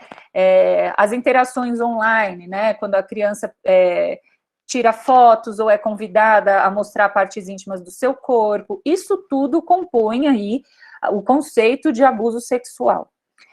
Quando a violência sexual envolve alguma troca, seja uma troca financeira, né, de dinheiro mesmo, ou uma troca de algo que a família esteja precisando, algo que a criança goste, né, a gente está falando de uma situação de exploração sexual, quando tem troca, tá? Então, você tira a roupa, tira uma foto para mim, eu te levo lá na lanchonete para você ganhar o lanche com um brinquedinho. Você faz isso aqui que eu estou te pedindo, e aí eu vou pagar o tratamento de câncer do seu tipo. Eu estou dando exemplos que aconteceram aqui no município de São Paulo, tá? E o tráfico de pessoas, a Lívia já citou, alguém abriu o microfone aqui. Se alguém puder fechar, para mim está aparecendo aqui Jordânia. Jordânia, se puder fechar o microfone, eu agradeço. Obrigada. Bom, vou continuando aqui, enquanto essa questão aí do microfone vai resolvendo. E aí, então, o tráfico de pessoas, que também tem aumentado muito aqui no nosso município, tá demandando, né, que a gente tenha um olhar mais atento a isso, porque o tráfico de pessoas também é muito associado à exploração sexual, tá? E aí, quais os sinais que a gente precisa ficar atento de maneira geral? E aí, aqui eu vou apresentar os sinais de maneira geral, os sinais de violência que são muito comuns com as meninas, outros sinais que são muito comuns com os meninos e outros sinais com as crianças e adolescentes com deficiência, tá? Porque tem algumas especificidades e é legal a gente compartilhar para a gente ficar mais esperto nesses sinais lá em relação aos nossos estudantes lá na escola, né? Então, o que a gente percebe na literatura acadêmica em relação aos sinais de violência sexual? A perda do apetite ou a compulsão alimentar, tá? Então, essa questão aí com a comida, os pesadelos e os medos inexplicáveis, entre aspas, né, de pessoas ou de alguns lugares, a apatia, o afastamento dos amigos, a perda dos antigos hábitos de brincar. Parece que a criança, quando sofre violência sexual, ela não vê mais graça no brincar. Alguns comportamentos regressivos, né? Alguns exemplos: voltar a chupar o dedo, fazer xixi e cocô na cama ou na roupa. A agressividade, a diminuição do rendimento escolar, dificuldades de aprendizagem. Eu já comentei com vocês em outros momentos que a nossa memória, que é muito usada para a gente construir conhecimento, né? A gente arquiva, a gente modifica as estruturas lá na nossa mente, né? Na nossa estrutura cognitiva, e a gente arquiva, acessa. Todo esse movimento cognitivo na nossa memória é afetado quando a criança passa por uma situação permanente de estresse. A nossa memória está intimamente ligada ao nosso sistema emocional. E aí, quando a gente tem uma situação de estresse, e a violência sexual dificilmente acontece em um episódio só, né? Ela acontece num ciclo. Essa situação de estresse vai gerando na criança, no corpo da criança, uma série de substâncias que vão influenciar o seu corpo físico e também a sua questão cognitiva, né? Por isso que tem dificuldade de aprendizagem na grande maioria dos casos, né? Quando eu estava na sala de aula com educação básica, eu comento com vocês sempre, eu só tive um caso de uma menina que ia muito bem na escola. Todos os outros tinham dificuldades de aprendizagem. E essa menina não ia muito bem à toa, né? A gente descobriu também por conta disso, quando ela quebrou a sala de aula toda, ficou bravíssima comigo, porque tinha tirado, sei lá, eu que nota na escola, ela ficava comigo numa instituição que fazia acompanhamento escolar, e aí ela falava assim para mim, você não me ensinou e tal, e aí a gente descobriu na conversa com ela, porque ela disse assim, eu tenho que ir muito bem, eu tenho que tirar notas boas, porque quando eu sair, terminar a escola, eu tenho que conseguir um bom trabalho para eu nunca mais depender dele. Aí eu falei, tá, depender dele quem? Por que você não pode depender? E aí foi soltando o novelo daquele nó de violência que a menina vinha vivendo há muitos anos. Né? Então, muita atenção a essas dificuldades de aprendizagem, tá? Às vezes a gente olha e fala, é a dislexia, é a desatenção, não gosta da escola. Vamos analisar esse contexto, tá? Com mais, troca lente, né? Para analisar esse contexto. As fugas de casa, o conhecimento ou comportamento sexual fora do esperado para a faixa etária, exceto alguns conceitos básicos e saudáveis de educação sexual, que a gente ainda vai falar, um comportamento erotizado, ou questões físicas, né, que é mais fácil do pessoal da educação infantil perceber na troca de fralda, na hora de ajudar a criança a fazer a higiene lá no banheiro, que é a irritação, sangramento, inchaço, dor, coceira, cortes ou machucados na região genital ou anal. Quando a gente está falando de meninas, além de todos esses sinais gerais aqui que eu apresentei para vocês, a gente tem é muito comum as meninas terem uma rejeição sem explicação em relação a uma pessoa mais velha, isso é um sinal importante para a gente observar. As meninas terem um interesse incomum por membros mais velhos da família, ou elas se interessarem, ou membros mais velhos da família terem um interesse muito exagerado só em relação a essa menina. Aqui, esse próximo item, muito atrelado à exploração sexual, né? Os presentes, o dinheiro, outro tipo de benefício material que a criança adquire em troca de manter o segredo com o abusador, sem ela dar uma explicação plausível para a gente, né? Ou para outros adultos de confiança.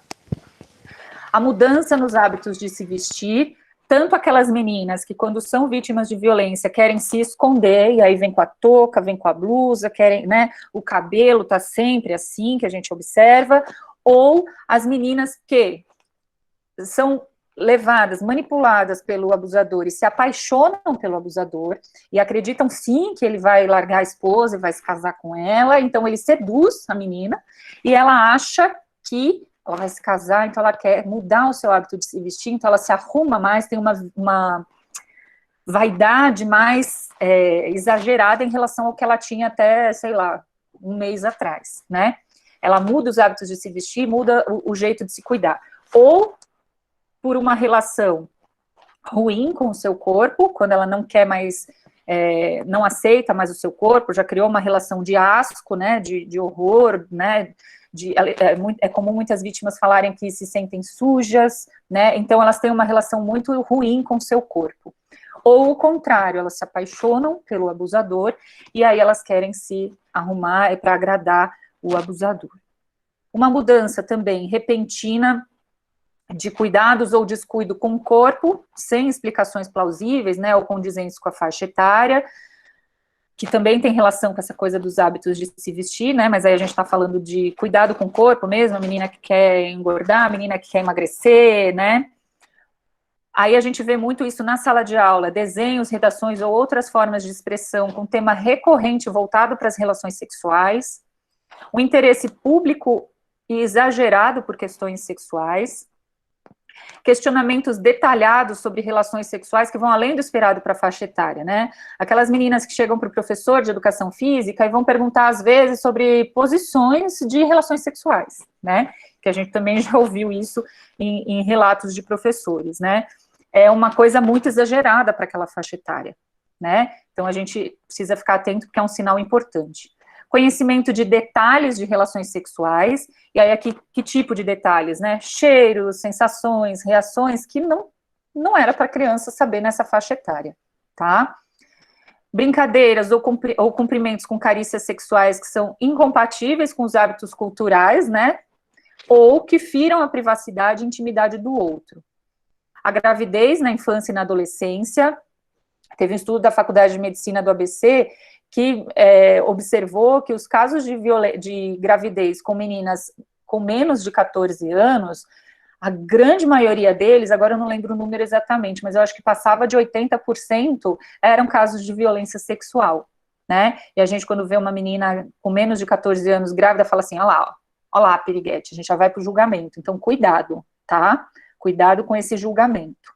A ocorrência frequente e co-ocorrência de outros tipos de violência doméstica, né, contra a criança e adolescente, a VDCA, porque a violência sexual, as violências em si, né, esses 10 tipos de violência que a gente está trabalhando aqui na rede municipal, raramente acontecem de maneira isolada, né, são várias violências que acontecem concomitantemente, né.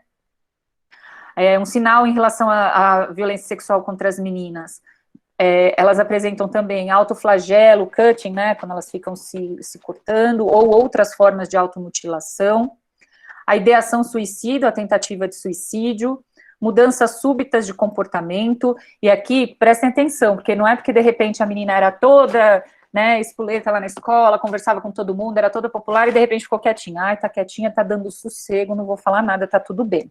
Gente, se ela mudou o comportamento, é um sinal importante, não é porque ela ficou quietinha e não tá dando trabalho na sala de aula, que não é um sinal de violência. A gente precisa ficar atento, porque cada caso é um caso. Se a criança se relacionava bem com todo mundo, a adolescente era toda popular e de repente ficou apática, ficou quieta demais, isso é um sinal também para a gente ficar atento, tá? E também o inverso, era uma criança que se relacionava normalmente com os outros, tinha lá o seu desentendimento de vez em quando com um, com o outro, com todo mundo, né? E aí, de repente, o pavio ficou curto, né? Qualquer coisa, derrubou o estojo, ela já vai para porrada, né? Então, vamos ficar muito esperto com esses sinais de mudança do comportamento, tanto para um lado quanto para o outro, tá? O isolamento é um sinal importante, a depressão e problemas acadêmicos ou de atenção, né, de memória, como eu falei agora há pouco nos sinais gerais.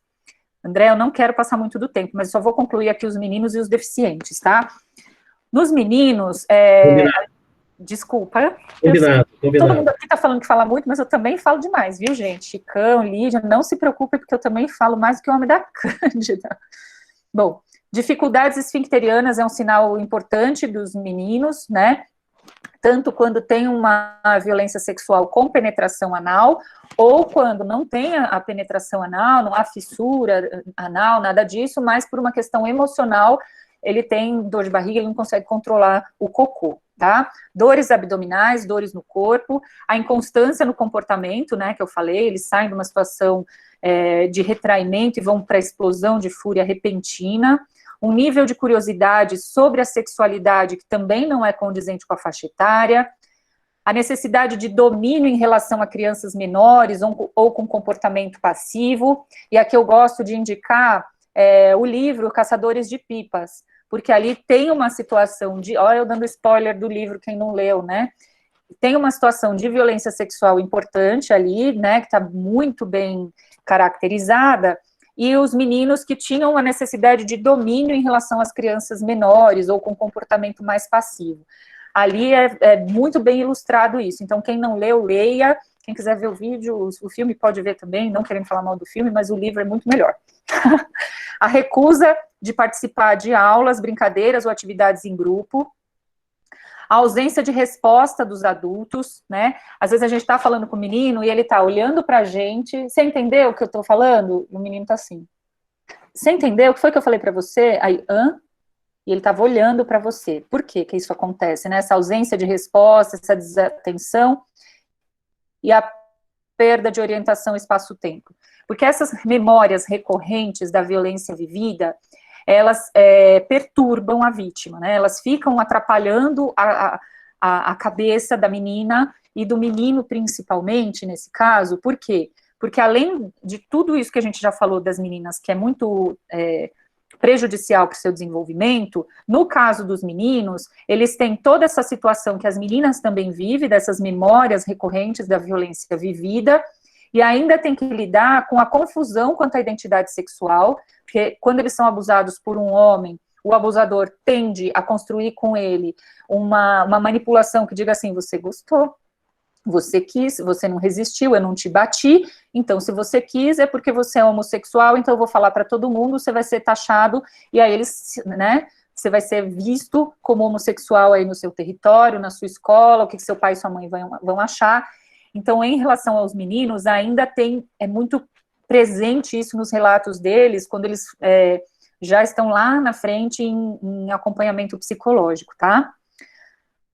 A baixa autoestima e as repercussões, né, na capacidade de criar, de aprender, o medo exagerado de falar do acontecido, de ficar sozinho, medo do escuro, medo de pessoas, medo dessa estigmatização e da homossexualidade, sentimento de culpa, por quê? Né, ou por achar que poderia ter reagido, mas ele não tem culpa por não reagir. Os abusadores sabem criar uma ambiência, raramente os abusadores se usam de violência física, quando vão cometer violência sexual, eles vão manipulando a vítima, vão dessensibilizando o corpo da vítima, fazendo brincadeirinhas, cócegas, vão vendo se a vítima consegue guardar segredo, e vão avançando. Conforme eles vão conseguindo avançar, eles vão construindo na cabeça da vítima que foi ela quem deixou, né, e que se ela deixou, se ela não reagiu, foi porque ela quis. Então, não é que a vítima quis ou que a vítima tenha sido culpada, mas uma criança, gente, um adolescente, ele foi manipulado nessa situação, né, e o abusador sabe lidar com esse sentimento de culpa da criança e do adolescente. E aí, os abusadores falam que eles podiam ter reagido e o menino fica com medo.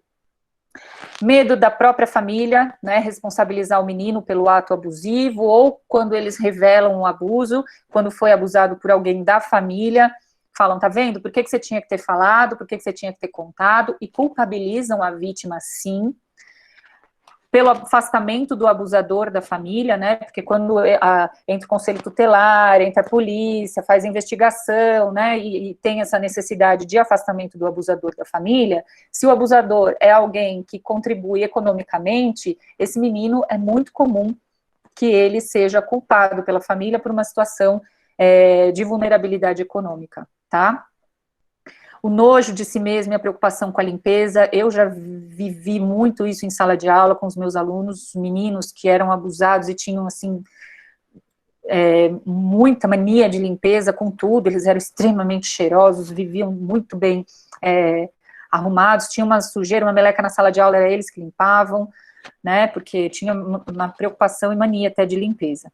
A dificuldade de reconhecimento do ato abusivo, revolta e impotência por não conseguirem ter reagido diante do abuso, constrangimento, vergonha, aversão a si mesmo. E aqui, gente, uma questão importante, uma ambivalência entre amor e ódio, principalmente quando o abuso é cometido pelo pai ou pelo avô, por alguém que tem relação sanguínea, né, com a criança. Por quê? E isso é importante pra gente, porque se o menino vem pra gente e revela uma situação, a gente não vai falar assim, nossa, esse seu pai é um monstro, nossa, esse seu avô fez isso com você, que monstro. Porque aí, ó, ele para, não conta mais nada, vai falar que não foi, que foi coisa da cabeça dele, que ele sonhou, e não vai querer que a gente encaminhe denúncia, eles vão pedir para guardar segredo, que é mentira, eles mesmos vão falar isso. Por quê? Porque essa pessoa que cometeu o abuso é alguém com quem ele tem relações afetivas. Foi o pai que cometeu o abuso, foi ruim aquela situação de abuso, ele não gostou, ele se sentiu constrangido, com vergonha, prejudicou o corpo dele, prejudicou o desenvolvimento saudável da sexualidade dele, mas também é esse pai que leva na pracinha para jogar futebol no fim de semana. É esse pai que leva para a escola, é esse pai que traz o presentinho, é esse pai que sustenta a criança em casa. Então, tem uma relação de afeto, de amor, mas também odeia na hora que comete o abuso. Então, a gente, quando tiver uma situação de revelação, a gente não vai ficar falando, nossa, que... Não, a gente vai ouvir aquilo que a vítima estiver dizendo pra gente, tá? Sem julgamento e sem ficar falando do que foi contado ali para a gente, tá? Quando a gente está falando de bebês, crianças e adolescentes com deficiência, é comum que eles tenham extrema resistência à higiene, não deixa trocar, não deixa ajudar, né? Fuga ou medo exagerado de alguém de determinado sexo ou determinada pessoa, essa piora no desenvolvimento intelectual, então tá lá a turma do Cefai fazendo todo um trabalho de formação, os professores, né, vendo a criança avançando e de repente ela regride. Fiquem atentos a esse sinal, tá? Um comportamento sexual adiantado para a idade física e principalmente para a idade mental. E aí, cuidado com aquelas coisas assim, sabe? Aquela coisa do senso comum. É porque na síndrome tal, eles têm a sexualidade exagerada. Não tem, tá, gente? Vamos estudar melhor sobre cada síndrome, sobre como é isso. Às vezes eles têm uma relação diferente para compreender o que é intimidade, o que é privacidade, mas cuidado com esse comportamento adiantado para a idade mental dos nossos estudantes, tá? A presença de feridas ou assaduras atípicas, né, na região genital, recusa a troca de fraldas, o medo de adultos de determinado sexo ou de determinada característica, a masturbação excessiva ou pública, tá? Exposição do seu corpo ou de partes íntimas, a regressão no desenvolvimento, a mudança repentina dos hábitos alimentares, nervosismo sem causa aparente, condutas autoagressivas que não eram observadas antes, de repente apareceram, né? E o interesse repentino pelo corpo ou partes íntimas dos colegas que sejam incompatíveis com a faixa etária deles, tá? E aí a violência institucional fica para o próximo encontro, André, porque eu já passei demais aqui, tá? Mas eu queria pelo menos concluir esse tipo de violência para a gente pensar juntos, tá? Obrigada, gente. Desculpem atrasar aqui. Obrigado a você, Juliana, mais uma vez, pela participação no nosso encontro. Rapidamente falar sobre a questão tecnológica de hoje. Infelizmente, muitos participantes não conseguiram acessar o streaming. É uma atualização da plataforma, e a equipe do NAAPA vem a público pedir, né, desculpas, que compreendam, por favor, o que passamos hoje pela manhã. A gravação do encontro está sendo feita, e para a próxima segunda-feira, que nós já temos um outro encontro agendado, neste formato, nós vamos pensar a melhor forma, a melhor plataforma de possibilitar o acesso de todos e todas. Então, mais uma vez, aí, nos desculpem pela questão de hoje pela manhã. Temos Posso ainda só fazer 16 uma parte minutos. em relação a isso, André? Claro, Porque claro, às vezes a gente Juliana. pensa, é porque a secretaria, o NAPA e tal. Eu trabalho também em faculdade, a gente teve problemas em todas as nossas últimas formações com isso, que a gente também precisava retransmitir, porque era um público maior do que a plataforma atende, e a gente também teve esse problema com o streaming, né? Atrasos, muitas vezes, muito mais do que o tempo que era esperado para fazer a conexão lá com o YouTube, e teve aulas que a gente precisou cancelar, porque não deu mesmo para fazer pelo streaming. Então, não é um problema do NAAPA, a Vilma que faz todos, a Vilma ficou bastante constrangida aí no começo, gente, está acontecendo com muita gente, tá? Eu acho que é por causa dessas atualizações mesmo, as conexões, e a gente nesse momento dependendo da tecnologia para fazer as formações, mas a equipe do NAAPA está driblando, né, está gravando, e aí vai estar disponível, tá? Então, não se sintam constrangidos, porque está acontecendo com muita gente nesse período, tá? Tá bom, obrigado. Juliana, abrimos agora as questões, né, a possibilidade de perguntas no chat, ou abrindo o microfone e a câmera, se inscrevendo, para que os nossos participantes respondam, né? A ideia era um diálogo, uma conversa, o nosso tempo está no limite, mas nós conseguimos ainda fazer um bloco de questões para amanhã de hoje. Aqui no chat, respondendo a Célia, nós não podemos fazer via YouTube, porque nós estamos no período eleitoral, então nós não podemos fazer as lives pelo YouTube. Tem que ser no formato de reunião, por exemplo, uma reunião com 100 pessoas, como nós temos neste momento. Então, a ideia da transmissão foi uma possibilidade, mas nós vamos estudar e vamos enviar para as escolas aí como será na segunda-feira o nosso encontro. Tá bom? Muito obrigado. Agora vamos às perguntas.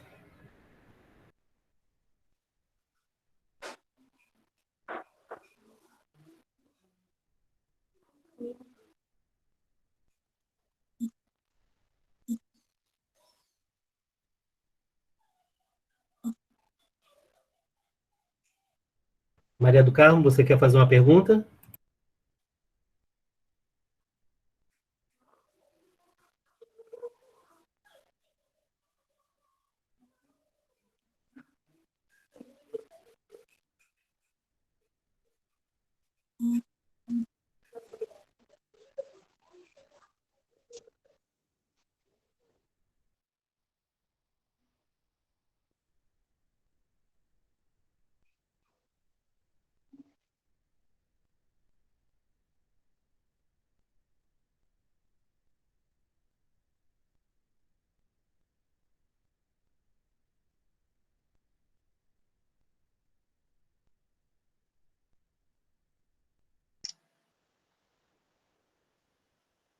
Temos uma pergunta aqui, ó. A Inês, diretora Inês Cândido, como é o nome do vídeo chileno que a Juliana falou na segunda-feira?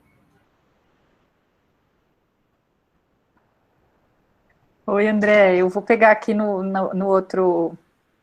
Eu estou com receio porque meu computador fica muito lento, mas eu ponho o link aqui para vocês, tá? É só clicar lá no YouTube, abuso sexual em infância. Eu acho que eu passei para o André pelo WhatsApp, não?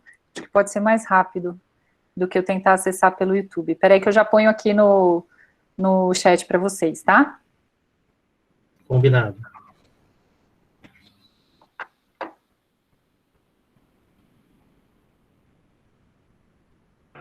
E aí, hoje, a gente pode também colocar lá nas indicações, que você nem sabe, mas você tem uma pasta no Drive, que a gente coloca todo o material, tá? Então, só respondendo aqui o Sei Corujinha, e outros aí, no Drive, aquele link que a gente manda para vocês, lá tem a pasta da Juliana e lá vai estar, tem todos os materiais, inclusive a indicação do livro e do filme, tá bom?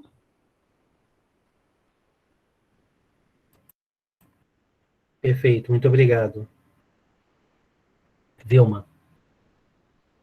Então, podemos partir para as considerações finais de cada participante.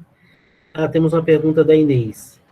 Menino com explícita afinidade excessiva pelo mesmo sexo também é revelador? Tem a Malu. O que fazer quando o adolescente tem dificuldade com a higiene pessoal? Onde tem que ficar no pé para banho, corte de cabelo, escovar os dentes? Isto é algum sinal? Duas perguntas, da Inês Cândido e da Malu Silva. Se você quiser ir respondendo, Juliana, por favor, e mesmo os funcionários do NPJ, também tem experiência. Obrigada, André. Acho que consegui colar aqui o link, esse vídeo que eu colei aí no link, no chat para vocês, ele é bem legal porque ele, enfim, demonstra uma situação de prevenção por meio da escola, né, e é bem apropriado para trabalhar com educação infantil, tem muita potencialidade, eles são curtinhos, né, então dá para trabalhar um vídeo de 2 minutos e ter um debate bem legal com as crianças, uma reflexão, tem uma exposição comportamental legal, porque eles constroem repertório, né, ajudam a criança a ver possibilidades de sair daquela situação, tá? Ele é um vídeo chileno, mas ele foi traduzido e dublado em português pela Visão Mundial pela Infância, então tá uma sugestão bem legal para a gente trabalhar com os nossos estudantes também nesse momento. Tem bastante outros materiais que a gente pode ir comentando e compartilhando, lá na publicação também tem algumas outras sugestões, tá? Sobre a pergunta em relação ao interesse por uma pessoa do mesmo sexo, isso não quer necessariamente, isoladamente, dizer que essa criança foi vítima de violência sexual, tá? Isoladamente esse sinal não caracteriza uma violência sexual. Agora, quando a gente fala desses sinais, né, vocês viram que eu passei uma listona de sinais, a gente não vai fazendo o tique, né, tem que ter 5 sinais para a gente dizer que a criança, pode suspeitar que a criança está sendo vítima de violência. A gente precisa ficar atento a todo esse contexto, esse cenário que vai se formando, né. E aí, isoladamente, o interesse por uma pessoa do mesmo sexo não é um sinal de violência, tá?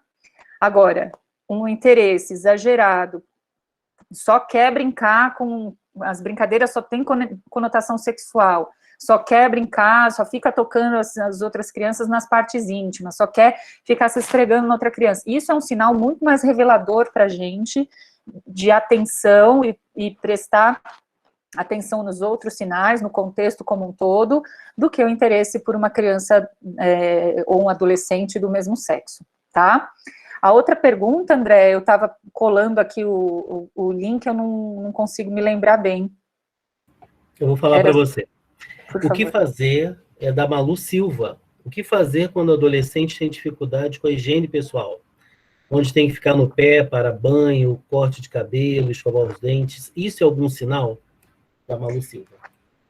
Então, Malu, eu acho que também isoladamente a gente não pode dizer que é um sinal, né? Mas esse descuido com o corpo tem que ser visto como um todo, né? É um sinal que pode ser de violência contra a criança ou adolescente, porque aí ele vai tendo um descuido com a sua autoestima, pode estar associado a uma depressão, que também é muito comum a pessoa que está entrando num processo de depressão ter o descuido com o seu próprio corpo, ter um descuido com a higiene pessoal, ter um descuido com as suas coisas pessoais. Isso é um sinal importante também de depressão, de violência autoinfligida, né? Então, a gente precisa ficar atento a esse contexto como um todo.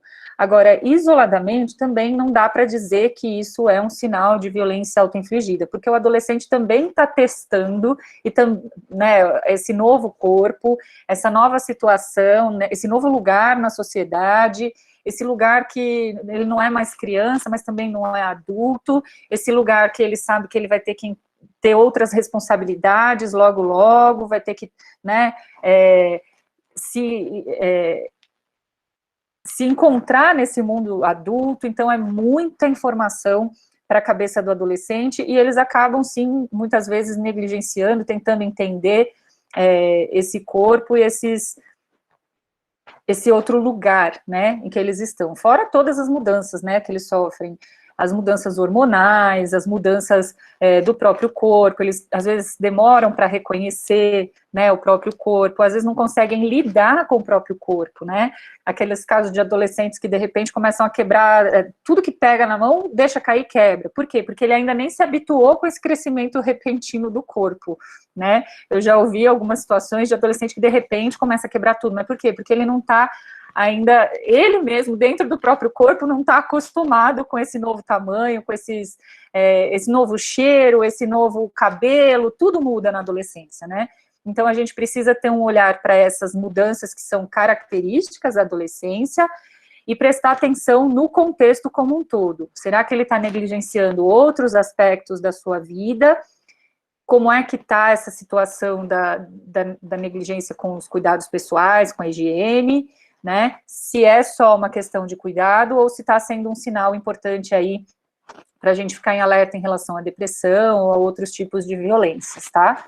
É aquilo que eu falei, isoladamente não dá para a gente dizer ou não é, mas olha esse contexto como um todo, olha outros sinais que ele pode estar demonstrando. De repente ele precisa, sim, de mais conversa, mais diálogo, mais olho no olho para poder se expressar, entender o que está acontecendo com esse corpo, com esse novo lugar na sociedade, essas expectativas, né, que ele tem em relação ao mundo, ao novo papel que ele está desempenhando aí na sociedade, as expectativas em relação a ele, as pressões também em relação a ele. Então, é muita coisa mesmo na cabeça do adolescente. Então, vamos olhar para o adolescente com esse olhar mais do contexto. E se, de repente, perceber que ele está negligenciando para além do banho, além do cuidado com corte de cabelo, além dessas questões, ele está sendo negligente com muitas outras coisas da vida dele, vamos ficar atento e tentar perceber se não é o caso dele estar entrando em depressão, alguma coisa assim, porque é um sinal importante, tá bom? Perfeito, obrigado, Juliana. Então, eu peço agora que vocês façam as considerações finais de você, o Francisco, a Juliana, a Mariana, Lídia, agradecer muito a presença de vocês na manhã de hoje, mais uma vez pedir desculpas por essa né, por essas questões técnicas, conforme você mesmo falou, está acontecendo muito. Tem um lado positivo, porque nós recebemos muitas ligações na DRE, recebemos mensagem, então muita gente querendo assistir os encontros, participar dos encontros. Então, abro agora esse espaço para vocês fazerem as considerações e peço também para que os participantes avaliem o encontro. Tem um site, www.mente.com, digitando o código, vocês podem, em uma palavra, avaliar o encontro de hoje. E também a Vilma colocou aqui para a gente, no chat, a pasta compartilhada das formações na APA. Então, todos os encontros estão ali, e o encontro de hoje foi gravado hoje à tarde, com certeza nós vamos estar compartilhando com vocês, tá bom? Então, muito obrigado pelo encontro de hoje. Passo a palavra para o Chicão e para a Lídia, para a Mariana e para a Juliana. Obrigado, boa tarde. Boa tarde. André, Vilma, obrigado aí pelo convite, pela oportunidade, né? Obrigado de compartilhar esse espaço com a Lídia, com a Mariana, que atuam com a gente aqui no fórum.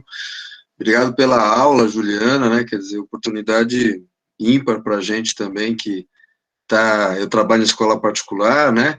Mas a gente atua aí também nos coletivos e movimentos aqui da região, então, né, para a gente é sempre importante aí acompanhar falas como a tua, então, parabéns pelo trabalho, pelo que você compartilhou hoje. Turma, né, acho que deixar aqui uma saudação aos professores aí da rede pública, nossos colegas, nossos amigos, né, e nossa inspiração, né, o trabalho de vocês é fundamental para a defesa dos direitos da criança e do adolescente e para a construção de uma sociedade melhor, né, então, meu respeito, minha consideração, minha admiração pelo trabalho do dia a dia, convocar vocês para, junto com o FOCA, né, na rede de proteção, a gente intensificar essa resistência aí que a Juliana trouxe em vários momentos da fala dela, a própria Lídia e a Mariana trazem, sem resistência, sem mobilização, sem articulação, né, além da gente não conseguir atuar na defesa de nossas crianças, nosso trabalho, a nossa história também vai se perder. Então, convocar vocês a participar do FOCA através das escolas, né, mobilizar as escolas para, com a gente na rede, avançar também nesse fortalecimento aqui no território, e o André, a Vilma na APA, acho que sempre que podem compartilham com vocês a agenda das reuniões. Esse período foi difícil, mas mesmo assim a gente conseguiu se articular. Amanhã tem uma atividade, um outro slam, uma outra atividade com adolescentes aqui do território, de algumas escolas da rede municipal, crianças e adolescentes também de CCAs. Então a gente continua atuando, né, mesmo que virtualmente, até a gente poder viver um outro momento juntos, tá bom? Obrigado de novo, um grande abraço.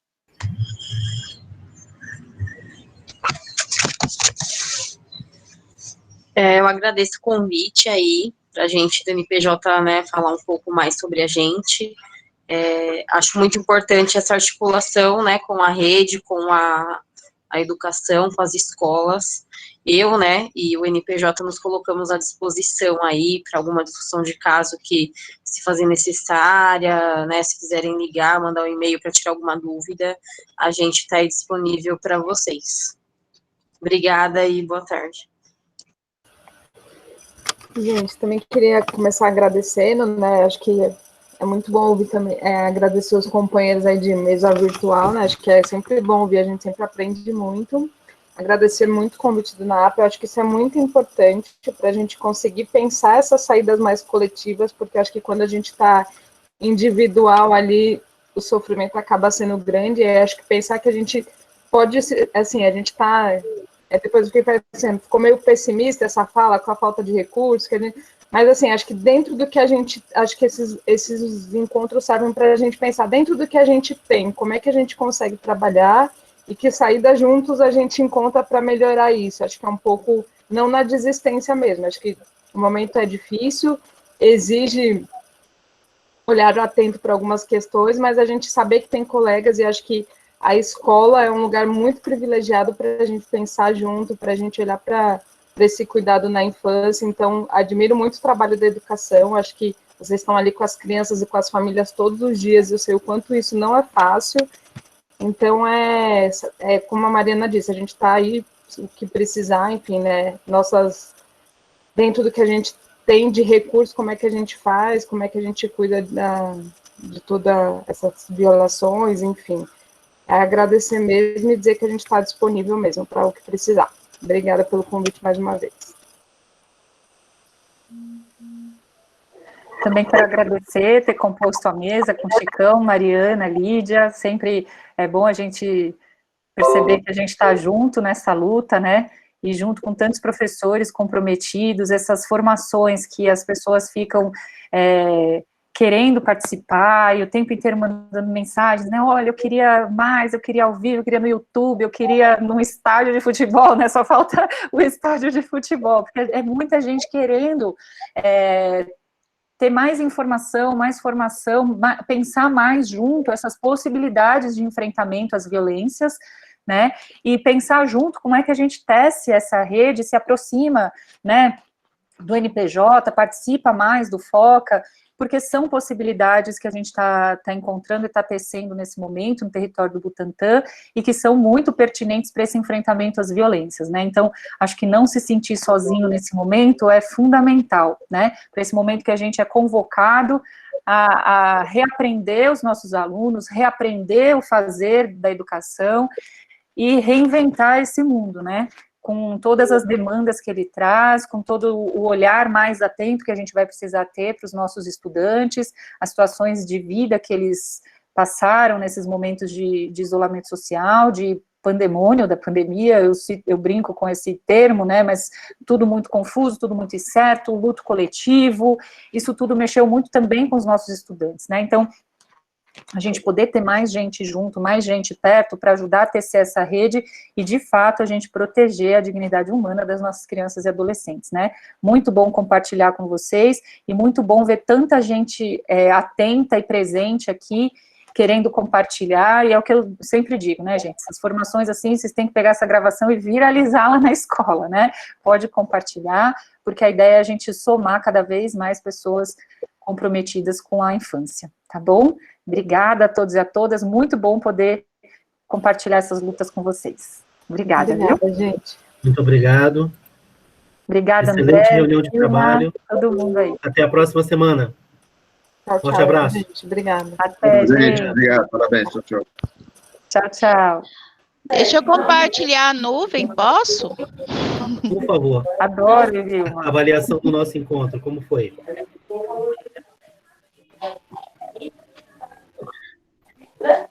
Tchau, gente. Vou correr para atividade. Tchau, tchau. Tchau, Chicão. Obrigada. Foi aí? Foi, apareceu. Esclarecedor. Aumenta um pouquinho para a gente conseguir ler. Ai, sumiu. Ai, André, não dá.